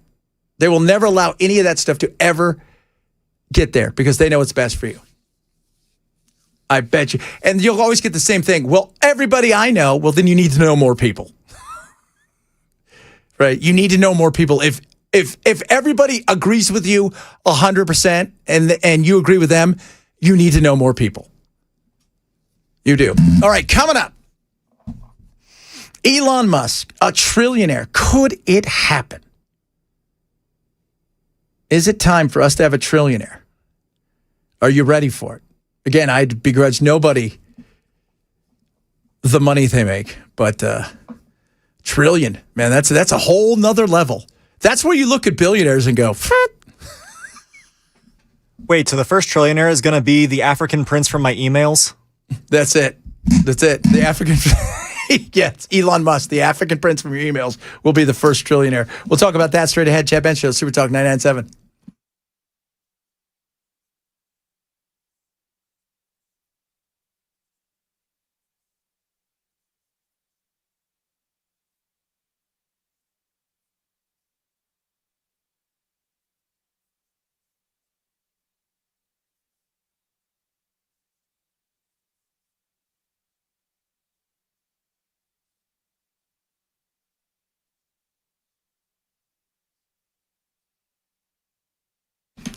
Bulwark Capital would like to talk to you about what's going on in the magical world of investments, right? What do they do that's different? First of all, they're active investors. They have a global outlook. They're always looking for something. Lower risk, lower cost, lower volatility. They're not afraid to be in the world of commodities, not afraid to be in emerging markets. They're not afraid to do what, to use the fundamentals, not just stick you in funds and say, well, this should be good for you. We'll come back and look at it later. If that's not who they are. It's about growth. And they do it well, up over 70% since January of last year. So what I want you to do is you talk to them. It's absolutely free. They'll give you a second opinion. It's called a Know Your Risk Portfolio Review. You can sign up for today by going to knowyourriskpodcast.com. That's knowyourriskpodcast.com. Or you can go to bulwarkcapitalmanagement.com, find out everything it is they do. Sign up for their spots and dots where they send out a thing, kind of a daily recap of what's going on in the market every single day. And again, it's absolutely free to you. That's bulwarkcapitalmanagement.com. Investment advisory services offered through Trek Financial LLC, an SEC registered investment advisor. Investments involve risk and are not guaranteed. Past performance does not guarantee future results. Trek 26103.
President Trump weighing in on the California elections. Also in California, a high school graduation ceremony turns tragic and a motorcycle death here in Nashville. We'll have all of that at 2 o'clock on Super Talk 99.7 WTN.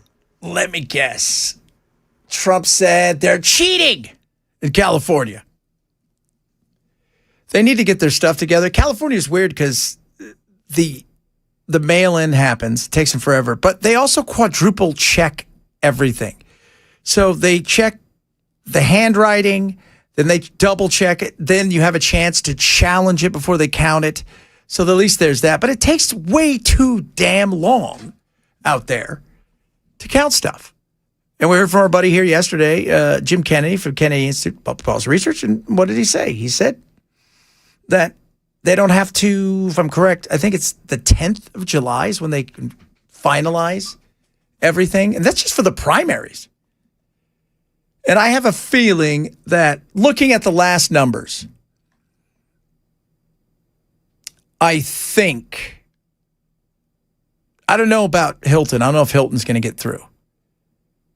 I do think that, although he's still got a chance, I think both of them will probably, it's going to come close. Because Steyer's not making up, that guy spent all that money, he's not making up what he needs to make up. I think they said he had to, based on certain numbers in the areas that were coming in that were mostly Democratic, he had to be at 15% above where Hilton was to make up the deficit. And he's only at about 10. And I think they're holding steady for Spencer Pratt. But if both of them got through, I think Spencer has a better chance of winning than Steve Hilton. But why it's important that in a place like that they have the Republicans tell you, knowing that even they're not going to win a lot of times, having a Republican on the ballot is because you're still going to get 40% of the people that show up that may be Republican to vote for you, especially at times are, and the state's been run sideways. Well, it's not just about those races. They've got ballot, the ballot is stuff full of bills and crazy stuff that's on there that are down ballot that they hope, well, if we got a Republican on here, maybe we could stop some of this lunacy. Probably not, but you never know. You never know. Elon could become a trillionaire sooner rather than later. That's a lot of money if you can get it. That is a lot of money if you can get it. So this is when SpaceX goes public. And I was talking about it with my friend the other day, Zach from Chief Investment Officer Bull. We were talking to him and some of the analyst guys.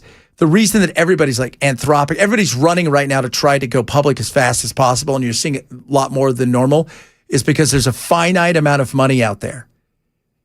And first come, first serve, as far as investors, they're going to be throwing money at these things. So you want to get out there quick and fast.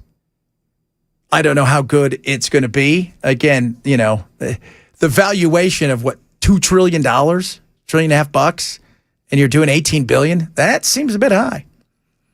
That does. That seems a bit high. You're buying the story. What's the reality like? But $1 trillion bucks, good for you. Good for you, sir. We need more trillionaires. Of course, if we had too many of them, then I guess trillion wouldn't be worth a lot. Coming up, hour number 3 of the program. Got some of your text messages. Bunch of other stuff. Andy Ogle's trying to figure out how he didn't send something that was on his Twitter. We'll talk about that as well, among other things. Chad Bench Show, Super Talk 99.7.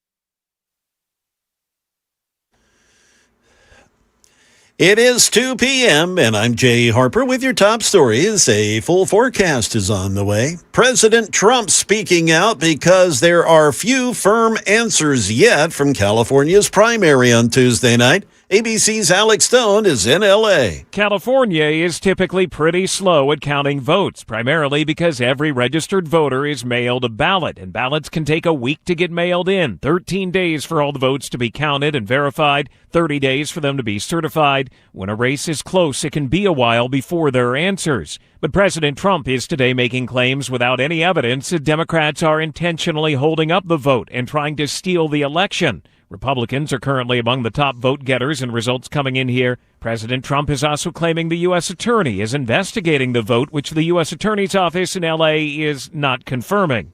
Police in North California, they are now asking for information after a shooting in the parking lot of a high school graduation ceremony.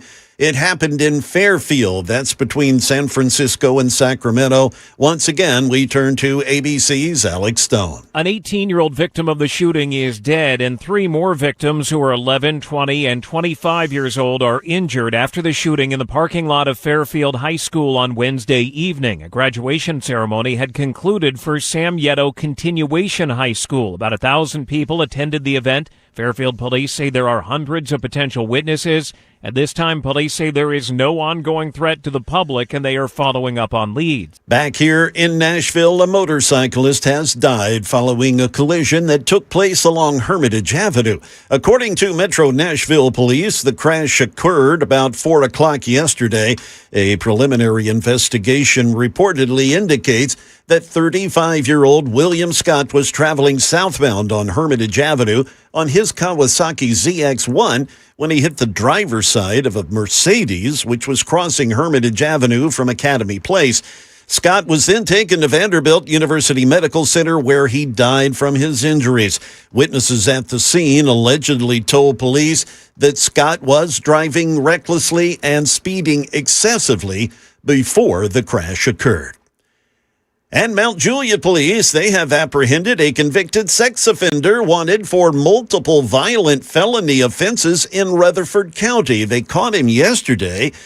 The 38-year-old Nashville man entered Mount Juliet near Lebanon Road and South Green Hill Road, and then police responded due to a notification by a license plate reader.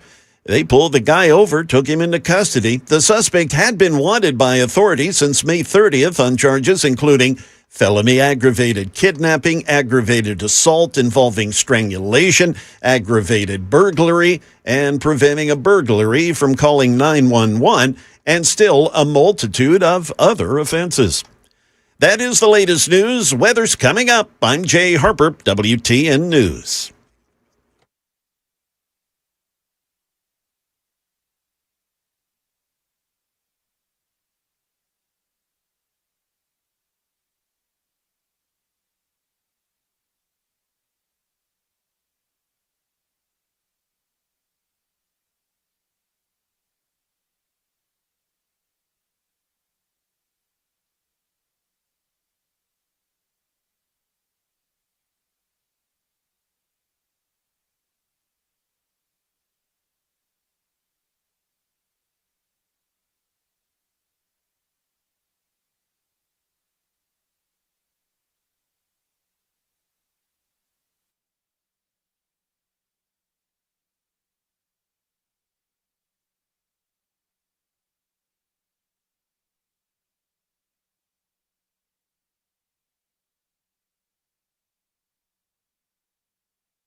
The gays. Does Andy Ogles want to get rid of the gays? Does he? Well, his Twitter kind of said something, trying to be provocative because he likes to do things like that. But it wasn't him, but it was him. And Matt said yesterday, a lot of times, what is it? It's a cover-up. Martha Stewart didn't go to jail because she insider traded. She went to jail because she tried to hide it. That's what gets you in trouble. It was sent from Republican Representative Andy Ogles' X account.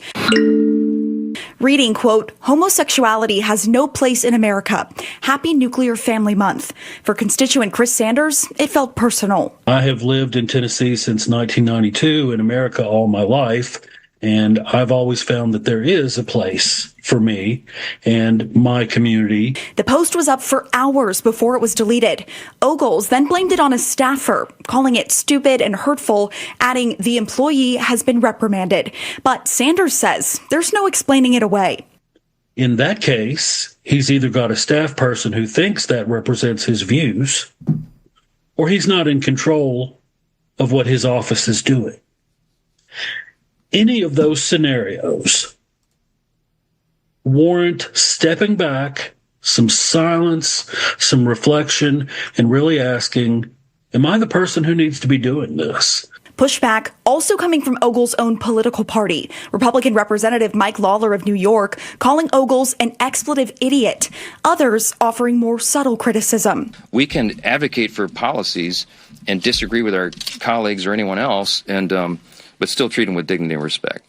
The Post used similar language to some controversial ones Ogles has made in the past, including this one that read, quote, Muslims don't belong in American society. Pluralism is a lie.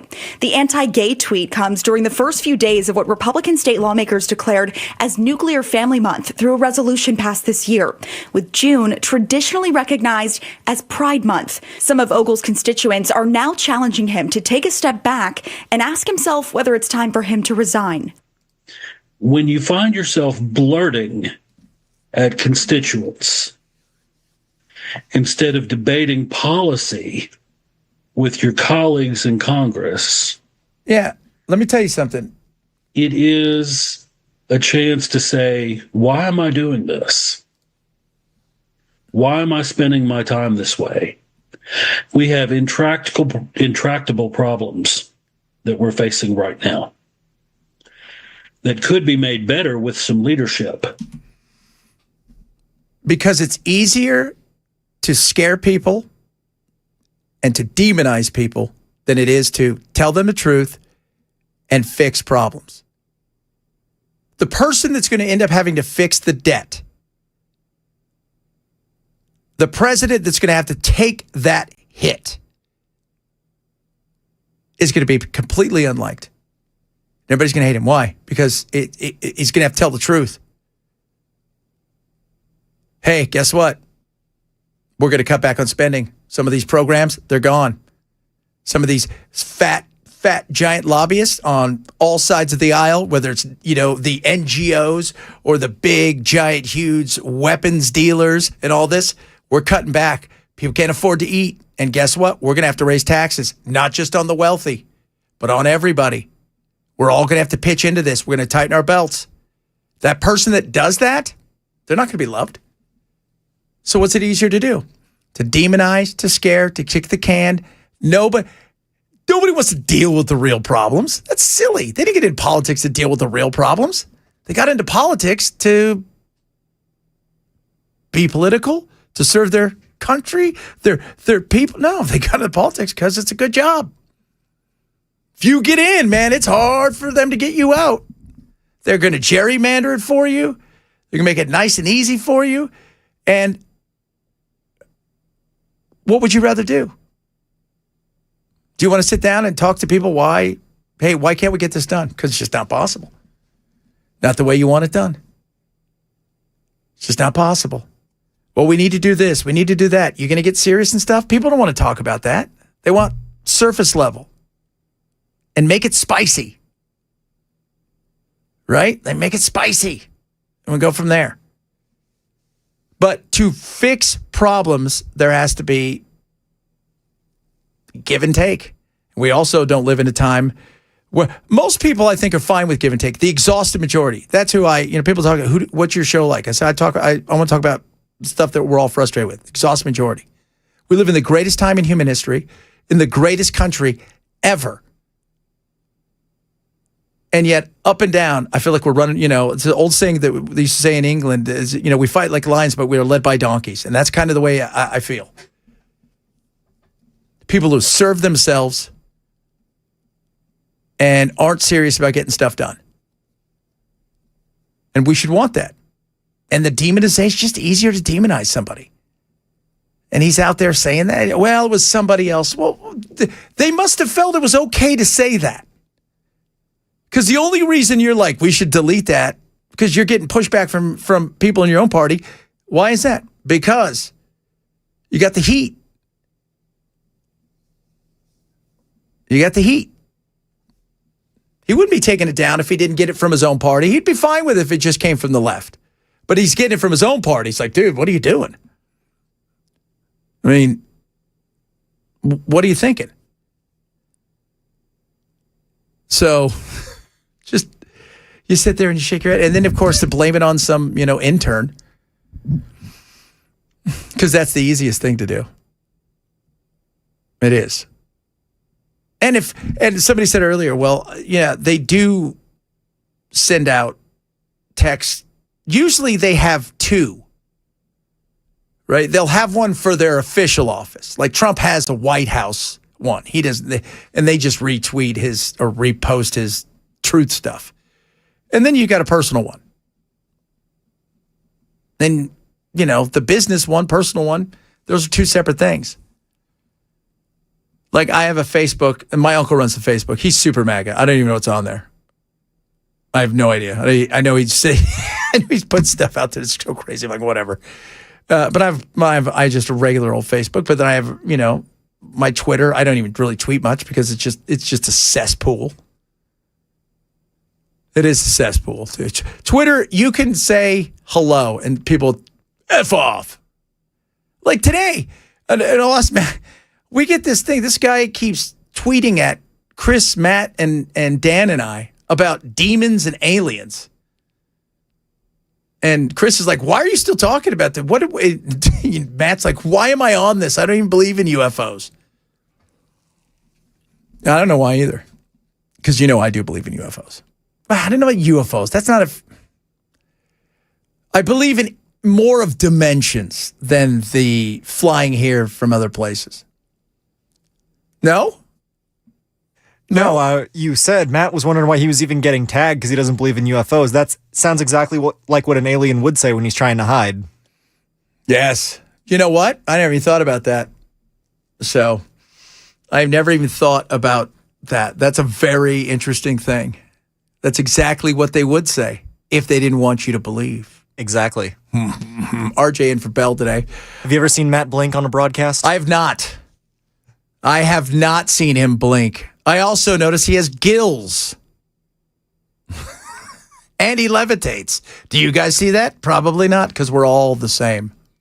Aliens. What if we found out that this planet was a holding planet, like a nursery, and that there is actually other planet we're from? Oh no, there's this really good sci-fi short story that it talks about aliens putting humans on a planet by themselves because they're too destructive, and they'd wipe them out to extinction except for two people they called Adam and Eve. Oh. And they came back and they're like, holy crap, there's 7 billion. What happened? What happened? They're like rabbits. Chad, you're going to be covering the Carmelo Anthony trial. Yeah. That is going on today. So yesterday, Carmelo Anthony is the kid who stabbed Austin Reeves in Fort Worth at a track meet last year. And, of course, it became a big issue. It was a race issue. He gets released on very little bond compared to what they were holding him for. Yesterday was the jury selection. No black people on it. None. And a lot of people were surprised by that. But it was very interesting because the defense, the way they went at it, which normally you would think the defense wants what? They want women in particular. It's one of the big things they look for, especially white women who are uber progressive, because they know that they'll have sympathy. But in Texas, the defense went for a little different way. They're looking for people who are strong in the Second Amendment, because it's a state where, hey, this guy was protecting himself. He was protecting himself. That's why. Which I found to be fascinating. I'm like, man, because I could see why. We do our White Woman Wednesday, and we play this, the crazy loons out there, and it makes us laugh. But you would see why you'd want a progressive person. The three ladies that were black that were dismissed, the reasons they were, because they said it's because they were teachers. And because this happened at a high school, this was a high school thing, that's why they said they were dismissed. Now, there's no cameras inside, which is shocking. There's also no phones allowed. Again, this is because it's a contentious situation race-wise. And you were talking earlier, RJ, that, people are outside demanding that they free him, which is, what are we doing? Like, no, that's not the way this works. You don't get to go outside and demand. This isn't the Old West. Free him or else. No, he's going to have his day in court. That's the beauty of our country. And he'll get a chance to prove that what happened, that he said happened. And we'll see how it goes. The one thing, though, that they were talking about is the fact that because he's black and this became a very racial issue, is can he get a fair trial where they're at in Collins County? And the second thing is, with no representation, if you will, of a black person on the jury, will this be an easy opportunity for them to go, well, we should probably easily be able to get an appeal if we lose? They also asked something which I thought was interesting yesterday during the jury, because picking a jury is so important. I got a couple buddies who are trial attorneys, and they'll tell you, arguably the most important thing you're going to do. You could have the best case, but the wrong jury, and you're going to lose. And you could have a very average to below average case, but you pick the right jury, and you're going to win. So this will be interesting. And, of course, the race thing is going to come up, just like we touched on with Henry Novak in Britain. And the issues that they're having. And those issues are real. Very real. And the whole thing with the Sikhs, and they're able to carry knives when other people aren't, that's a bizarre situation.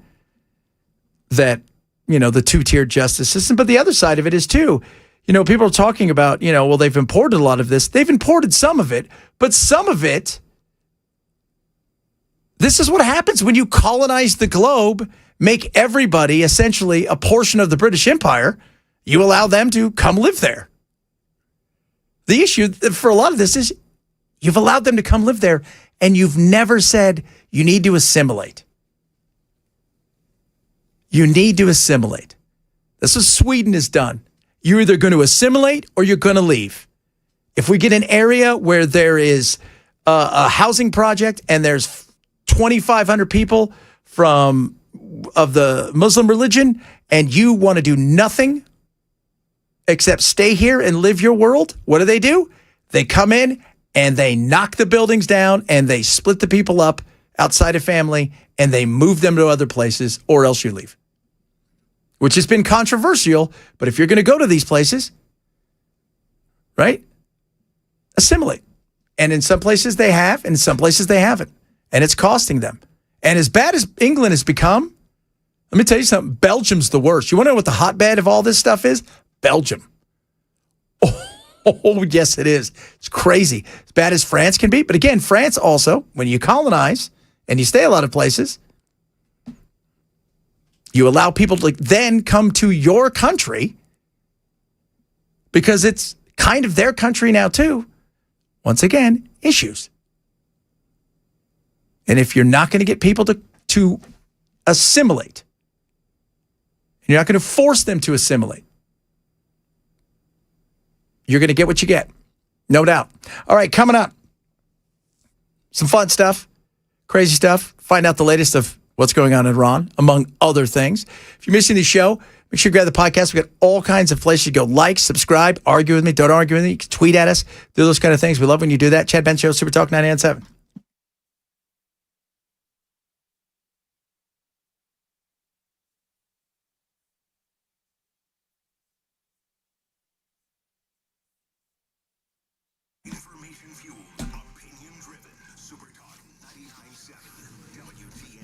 Relief Factor is awesome. I take it every single day.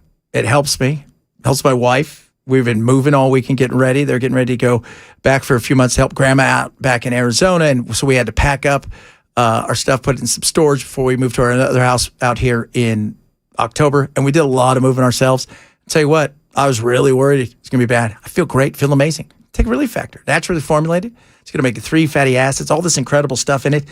And it helps your body fight inflammation. And inflammation is nasty. And the way that we eat as a nation, myself included, guess what? That doesn't help with inflammation either.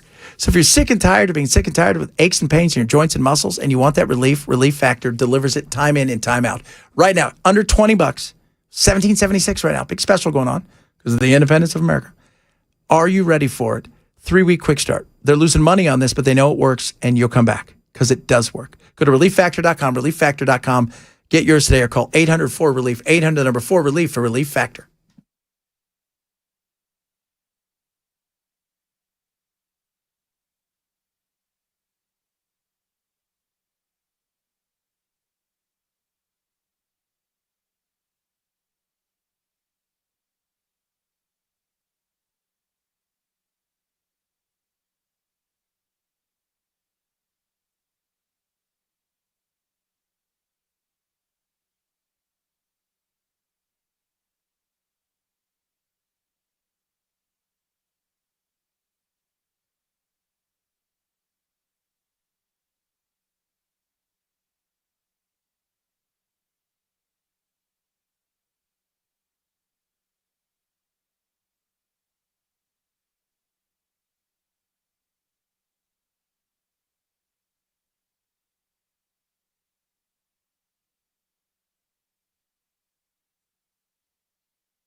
The interim tag, it may be removed from the current U.S. Attorney General. We'll have a story on that.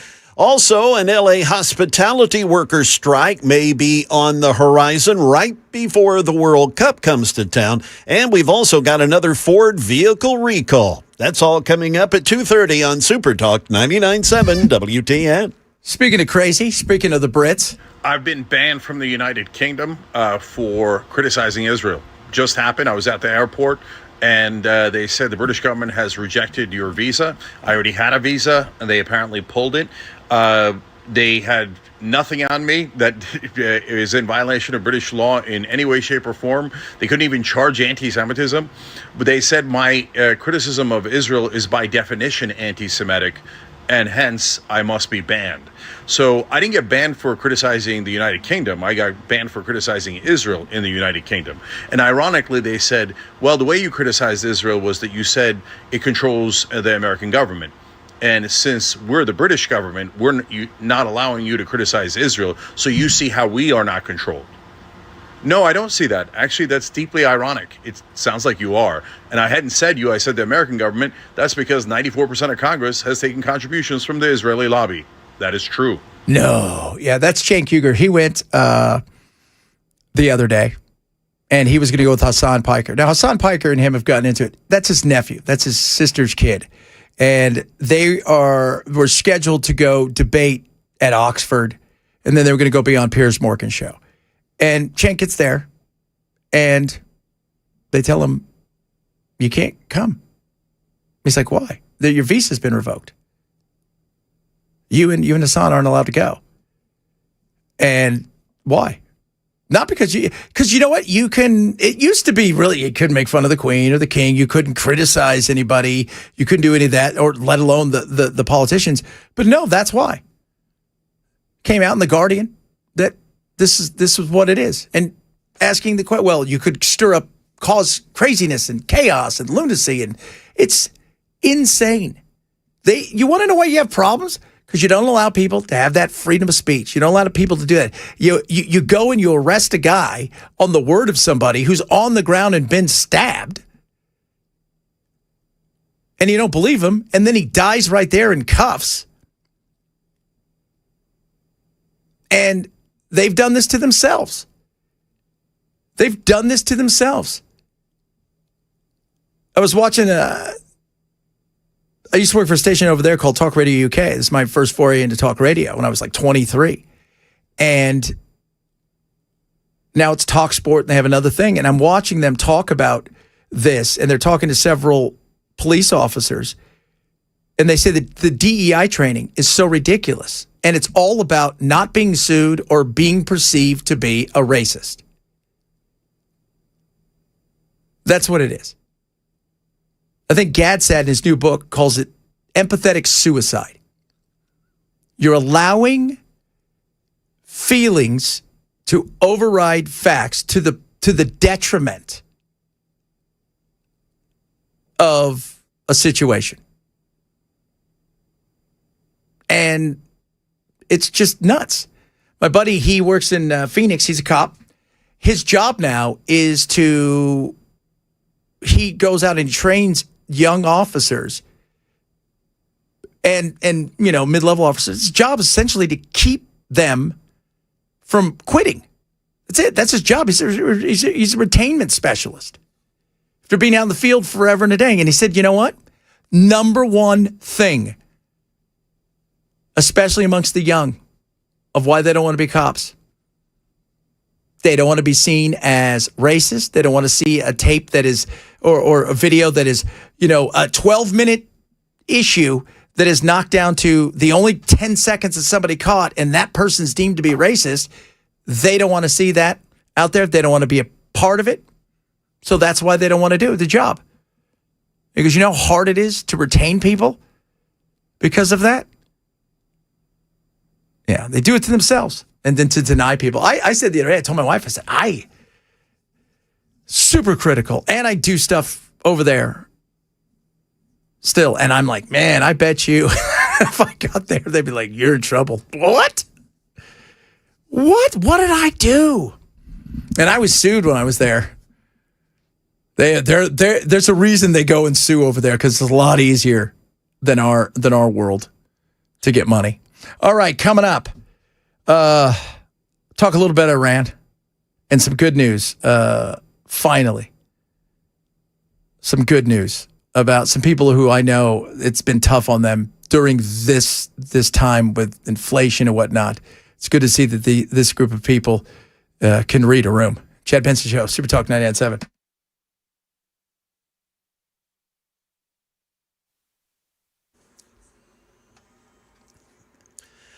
31 minutes past 2 p.m. I'm Jay Harper with your top stories. We'll get that weather forecast to you here in just a bit. Pushback from some former DOJ employees who say they object to the nomination of Acting Attorney General Todd Blanche to become the permanent Attorney General. In a statement, the former official said in part that Blanche never stopped acting as Trump's personal lawyer. Blanche stepped in when Pam Bondi was let go from the position. Blanche's confirmation in the Senate is also up in the air. At a news conference in Ohio centered around fraud, Blanche responded to the news that President Trump is formally nominating him. Obviously, I'm honored and humbled that the president indicated he was going to nominate me today. I was with him last night at the dinner when he said that. I was confirmed a year ago to be the Deputy Attorney General. I still am the Deputy Attorney General. I will work with the senators. I have a good relationship with the Senate, both sides. We now move out west, where 1 week before the first World Cup match, nearly 2,000 bartenders, cooks, and other hospitality workers at the stadium there, SoFi Stadium in L.A., they're set to vote on whether to authorize a strike. ABC's Alex Stone reports. They've been working without a contract for a while. This is 2,000 food and beverage workers at SoFi Stadium. These are cooks, servers, bartenders, concession workers, dishwashers. They don't work for SoFi or for FIFA. They work for a company called Legends Global. And they want $30 an hour. Legends is allegedly offering them a 25-cent wage increase, but they're saying no, $30 is what they want. Ford, they have recalled 4,600 vehicles, and they're warning owners to stop driving those vehicles immediately. According to the recall, the lower arm ball, let me get this right here. The lower control arm ball joint may have been incorrectly installed or repaired, and as a result, the control arm could disconnect from the front wheel buckle, and you won't be able to steer the vehicle. That's a problem. The impacted vehicles are certain Bronco sport vehicles, and they would be model years 2021 to 26. Also, some of the Ford Maverick trucks from 2022 to 2026. The Ford dealerships, they'll inspect those vehicles for nothing and make the repairs at no cost, of course. They'll be sending out notice letters to owners by June 5th. One thing, though, it's not real clear how owners are going to be advised to get their vehicles to a dealership when they're told not to drive them. I guess you're going to have to get them towed. That is the latest news. We've got weather on the way. I'm Jay Harper, WTN News.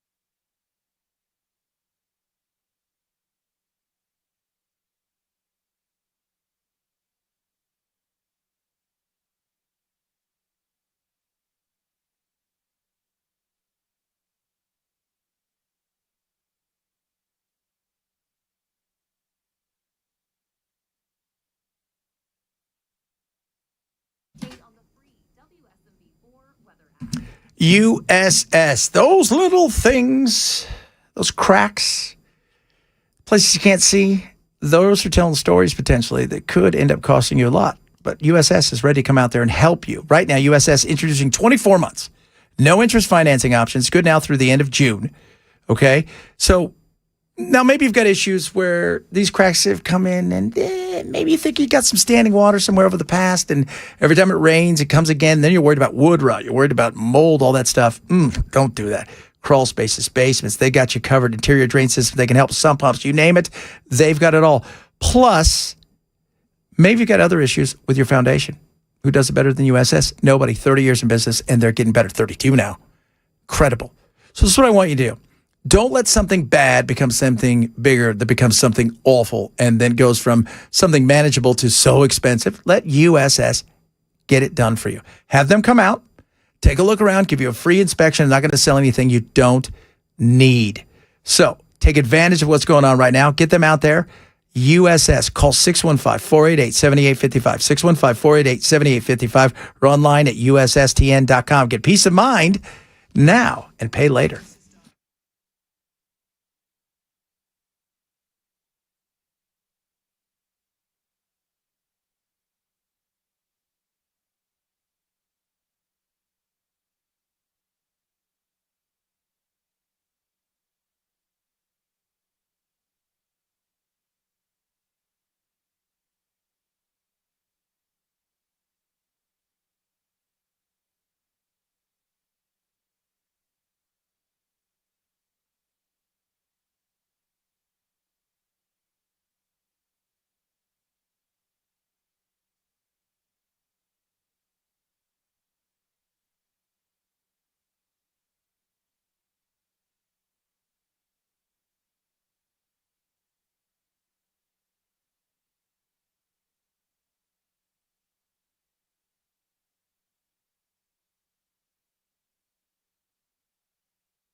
There you go.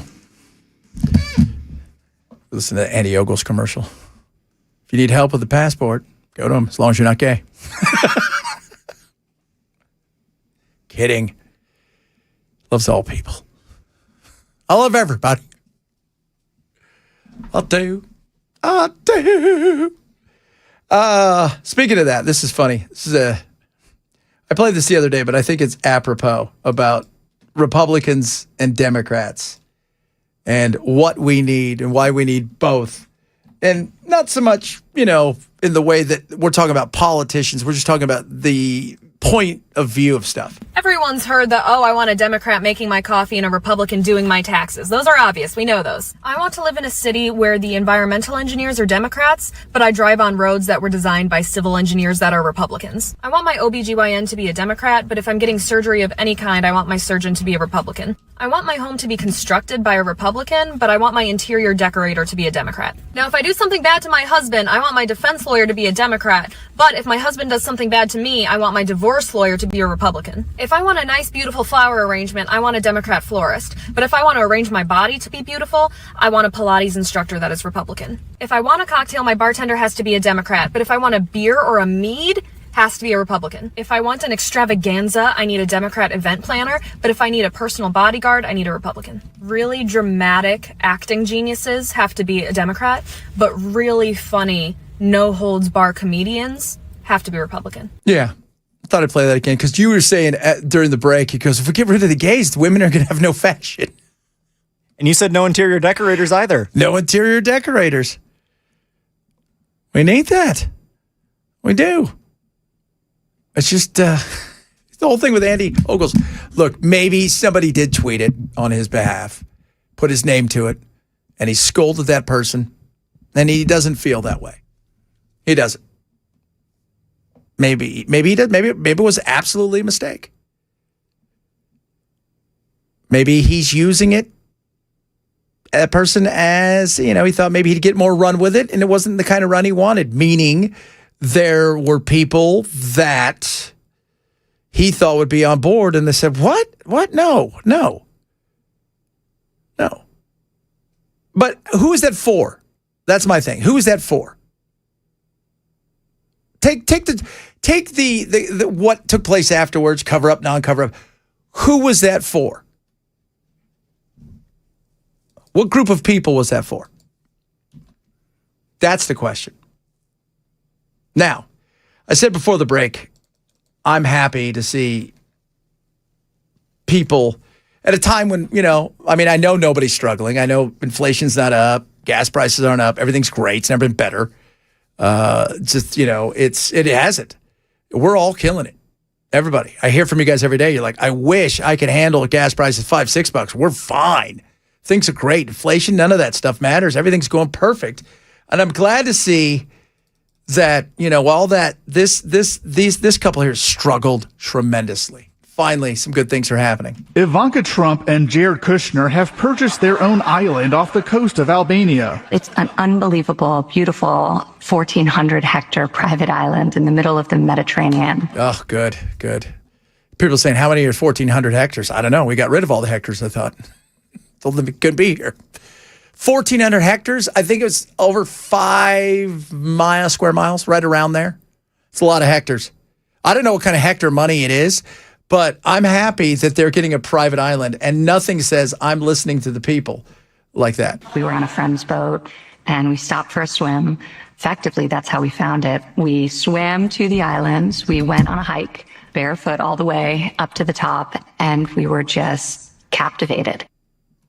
Yeah. So we're on a boat. I'm on a boat. You're on a boat. We are on a boat, and we get off. We're like, we need an island. This is the island. By the way, it's near Albania. They're not happy about what is coming, by the way. But, screw them. Put up a big hotel. Do all the stuff that you want to do. Okay? You deserve it. It's not even a business for me. It feels more like a challenge than anything else. The culmination of all of my experience in real estate, all of my travel, a lot of reflection on how I want to live, how I think people increasingly are wanting to live, and trying to really build something that's a tangible manifestation of that. Manifest that. Can you manifest that? Yes, I, like many young Americans, increasingly want to buy my own private island. By the way, I think the Trumps and everybody associated in the world of politics need to stay away from islands. I mean, I wasn't going to say anything. I'm but saying that maybe it's not a good time. And that's just it. Look, cool. That's our goal. Like my uncle and I, we always joke every day. Our goal is with our companies to eventually find some group that wants to buy some of our neat technology, and we go off and we buy islands, little islands. We're gonna set them out like pirate. We're gonna get our own pirate ships. We're gonna go back and forth. We're gonna fight because it'd be fun. That's it. I got no problem with it. It's the read the room thing. Does that make sense? People No, are I get struggling. it. Prices are up a little bit, maybe a lot of bit in some areas, and it probably is going to get a little bit more uncomfortable and worse. And we're at war and all these kind of things. Maybe there's a time when you're like, it's not that you shouldn't. It's just, is this the time to do it? And a lot of people are concerned about an island with a certain guy who had a love of PDFs. Yes, there is that. Not saying that's Trump. Just saying that there's a, Optics. maybe that the island thing you just stay away from. That. Smidge. That's all. So, and you know what? Here's the thing about Ivanka. Of all of the family, I think if anybody was to go into politics that would have a chance of becoming a president, it's her. Absolutely. I don't think Don Jr. I don't think Eric. I don't think Barron. He's 18, 19, but I think she could absolutely do it. 100%. I think she could. I think she's the smartest of the bunch. And I think she's the one that is his favorite. And not just because I would date her if she wasn't my daughter or whatever he said that day. Okay, but hear me out. President Barron would just sound funny. President Barron would sound funny. But no, I think she could. I think she absolutely could. But I don't think they didn't like. She didn't like the stuff that was going on. And I think too, the thing, when it came to her, I think she was one of the few people that she could get his attention and say, no, it's a bad look. It's a bad look. Let's not do this. And they wanted to move back to Manhattan, but Jared got, he got brought back into it, partially because he's making a ton of money. Let's be real. The places he's dealing, he's not flying all over the globe. He's flying to certain parts of the Middle East and areas where they can expand and he could potentially get money from. See the amount of money the Kushner and the funds have brought in. But for her, I think she could. No doubt. I think she is she's the smartest of the bunch, I do believe. I do believe she's the smartest of the bunch. But it's good to know that, in a time of struggle, that good people like that are able to get just ahead a bit. Just a smidge. An island. And there's another island across the way that's also ours. It's a private beach. And we're going to make it self-sufficient. You're going to put any data centers in there? You think the island was Ivanka or Jared's idea first? She probably thought this would be a great place to live. And he thought, I could put a hotel here or whatever, because that's what he likes doing. So that's what I think. So, and their friends brought him there, and it's woo. It's just when I saw it and, the joke about the whole thing, it's because think about it. Like, how old are you? I'm 26. So 26, right? You're 26. You're just newly married. You guys are just trying to keep your heads above water, working 9 different jobs, trying to do the stuff that you're doing. You're piecemealing everything together. It's and this is the working class that Trump won a lot of, who are looking around going, life's getting more expensive. Inflation's not down like you said it was going to be down. Gas prices are up. We're in a war, right? We didn't get my Doge check.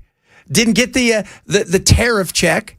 Didn't get the things, a lot of stuff that we were promised. And then you see something like that. And yeah, people are going to bring it to the attention of everybody. So, of course you would love her. She's a liberal. She's not as liberal as you think. She's just not as... And let's be real. There's conservatives.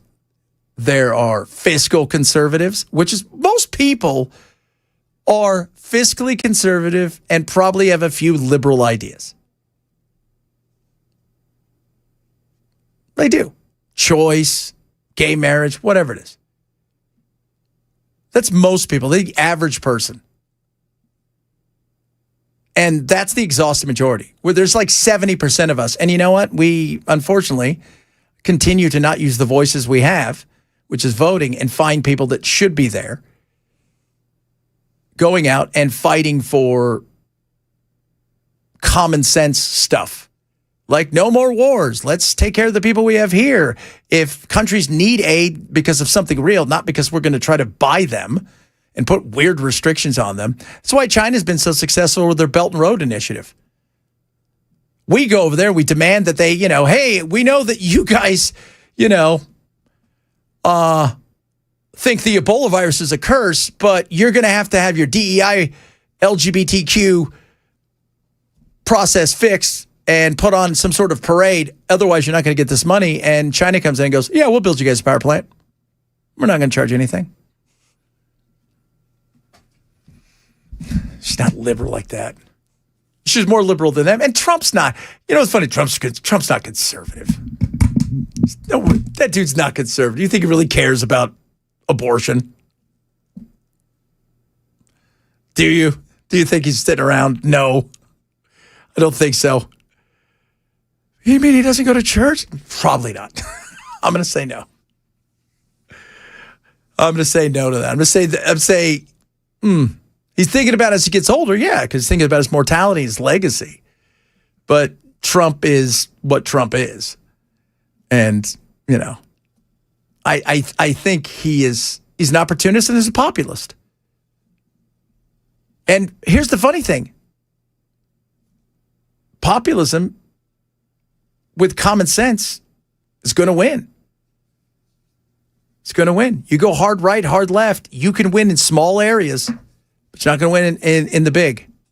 And we need more than that. Trump won because of his populism, because he appealed to a wide swath of people who had 60 or 70% of things in common. When you go to the level where you only have 5 to 10% of things in common with certain people, and that's what they're going to vote on, it's a tough way to win in a mass group. Can't do it. All right, coming up, we're going to wrap it up. Jay is here today because Ken is out. He said he'll be back tomorrow. I have a feeling they're probably going to be back on Monday. And, of course, our good friend of yours, Bell, did not feel well today, so he missed today. He should be back tomorrow. Matt is here straight ahead. Chad Ben Show, Super Talk 997.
Yep. Don't assume Bell's not a birthing person. We don't just say that we have the best offer. We advertise the strongest offer in the industry because it's true. Our guaranteed offer is all cash.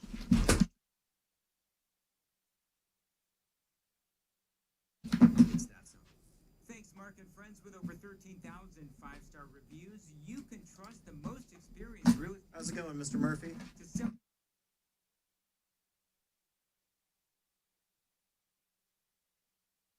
855-299-SOLD or go to markspain.com to get a guaranteed offer on your home today. That's markspain.com and start packing. Omaha Steaks, Father's Day, big steaks, juicy steaks coming to you. Yes, indeed, huge, massive sale going on now. 50, 60+% off and $35 off when you use my code, Chad Benson, when you check out. So you go there, you type it in, you're like, okay, cool, what do you got? Well, you got this grill package just for Dad. You got a super deluxe grill package just for Dad. We're talking brisket. We're talking fillets wrapped in bacon. We're talking burgers. We're talking pork chops. We're talking everything. Fries. Oh, baby. And then they got a burger perfection pack. You name it, they've got it all. This is what Dad wants. And on top of that, Dad gets it, and he's like, you win Father's Day. But we can grill it now, and you can indulge with him. What? That's what's awesome. 100% unconditional money-back guarantee. The best taste, the best in protein, delivered right to you, and it's not going to break the bank. You're going to save big, an extra $35 at checkout. Go to omahasteaks.com. Use my code Benson. That's omahasteaks.com. Code Benson. Save $35 off at checkout. omahasteaks.com. Code Benson. Terms apply. See site for details. Matt was here. He wandered away. He will be back. That I do promise you. He was like, Bell's sick? I said, yeah. He goes, Jay's here? Jay, Ken's sick again? I said, yeah. Just us. We showed up. We do our thing. RJ's in here. I don't know. Bell's, who knows why Bell's sick? I think he'll be all right. Probably too many goomies. Because of the drugs and stuff. Drugs are bad, okay? You know, somebody goes, don't be, jealous or whatever about them being rich. It's not about that. Good for them. Go buy all the damn things you want. I got no problem with that. I love it. Everybody can get rich. It's a wonderful thing. It's the look. It is. Well, I'm not offended. Okay, you're not. Let's say there's 10 people in a room and you're not offended by that. And other people might not be at a different time. But now they are. Because they're looking around going, my dollar's going less and less. See a lot of people around the Trumps, as well as the Trumps, enriching themselves. So, yeah, feels a little skeezy, is what we're saying. That's it. That's the way it feels. And, again, I have zero problems. Zero problems with that. Oh, ladies and gentlemen, Matt Murphy. Look at you today, man. Got the hat on. Armadillo Hat Company. Of all the dillos, armadillos. Hello. What's going on, man? How's everybody? Good. How are you? I'm good. What's the word? I don't know. It's Thursday. Nice outside. It is gorgeous. I've been to the dump today. That was good. How was it? Well, I say I've been to the dump. They don't let you go to the dump anymore. They don't? It's going to be a subject on the show. They don't let you go to the dump. No, you go to these, they call them convenience centers, where there are a lot of like metal containers. They don't let you actually go to the dump. You go to the place and then they take the stuff to the dump. I guess it's liability, I suppose. Oh, wow, that's weird. I just remember going to the dump. You ever go to the dump? To the dump in I California? worked at the dump for about 5 years. You worked at the dump? My grandfather owned 3 commercial dumps. Yeah. So that's how he got his money. And I was always there every day because I'd have to go to work with Grandpa. I just remember, my grandpa and I, going out and, you go by the shack. Yeah. And they say, yeah, it's out there. They'll tell you where to go. Yeah. And then you go and there's a guy on the big rolling machine. And he goes, yeah, go right over there and pull back up and you can dump it there. Throw everything out. And it's kind of neat. Right? It took an hour to load it, 2 seconds, and it was right, kind of neat. You just dump it out because there's crap everywhere. Yeah.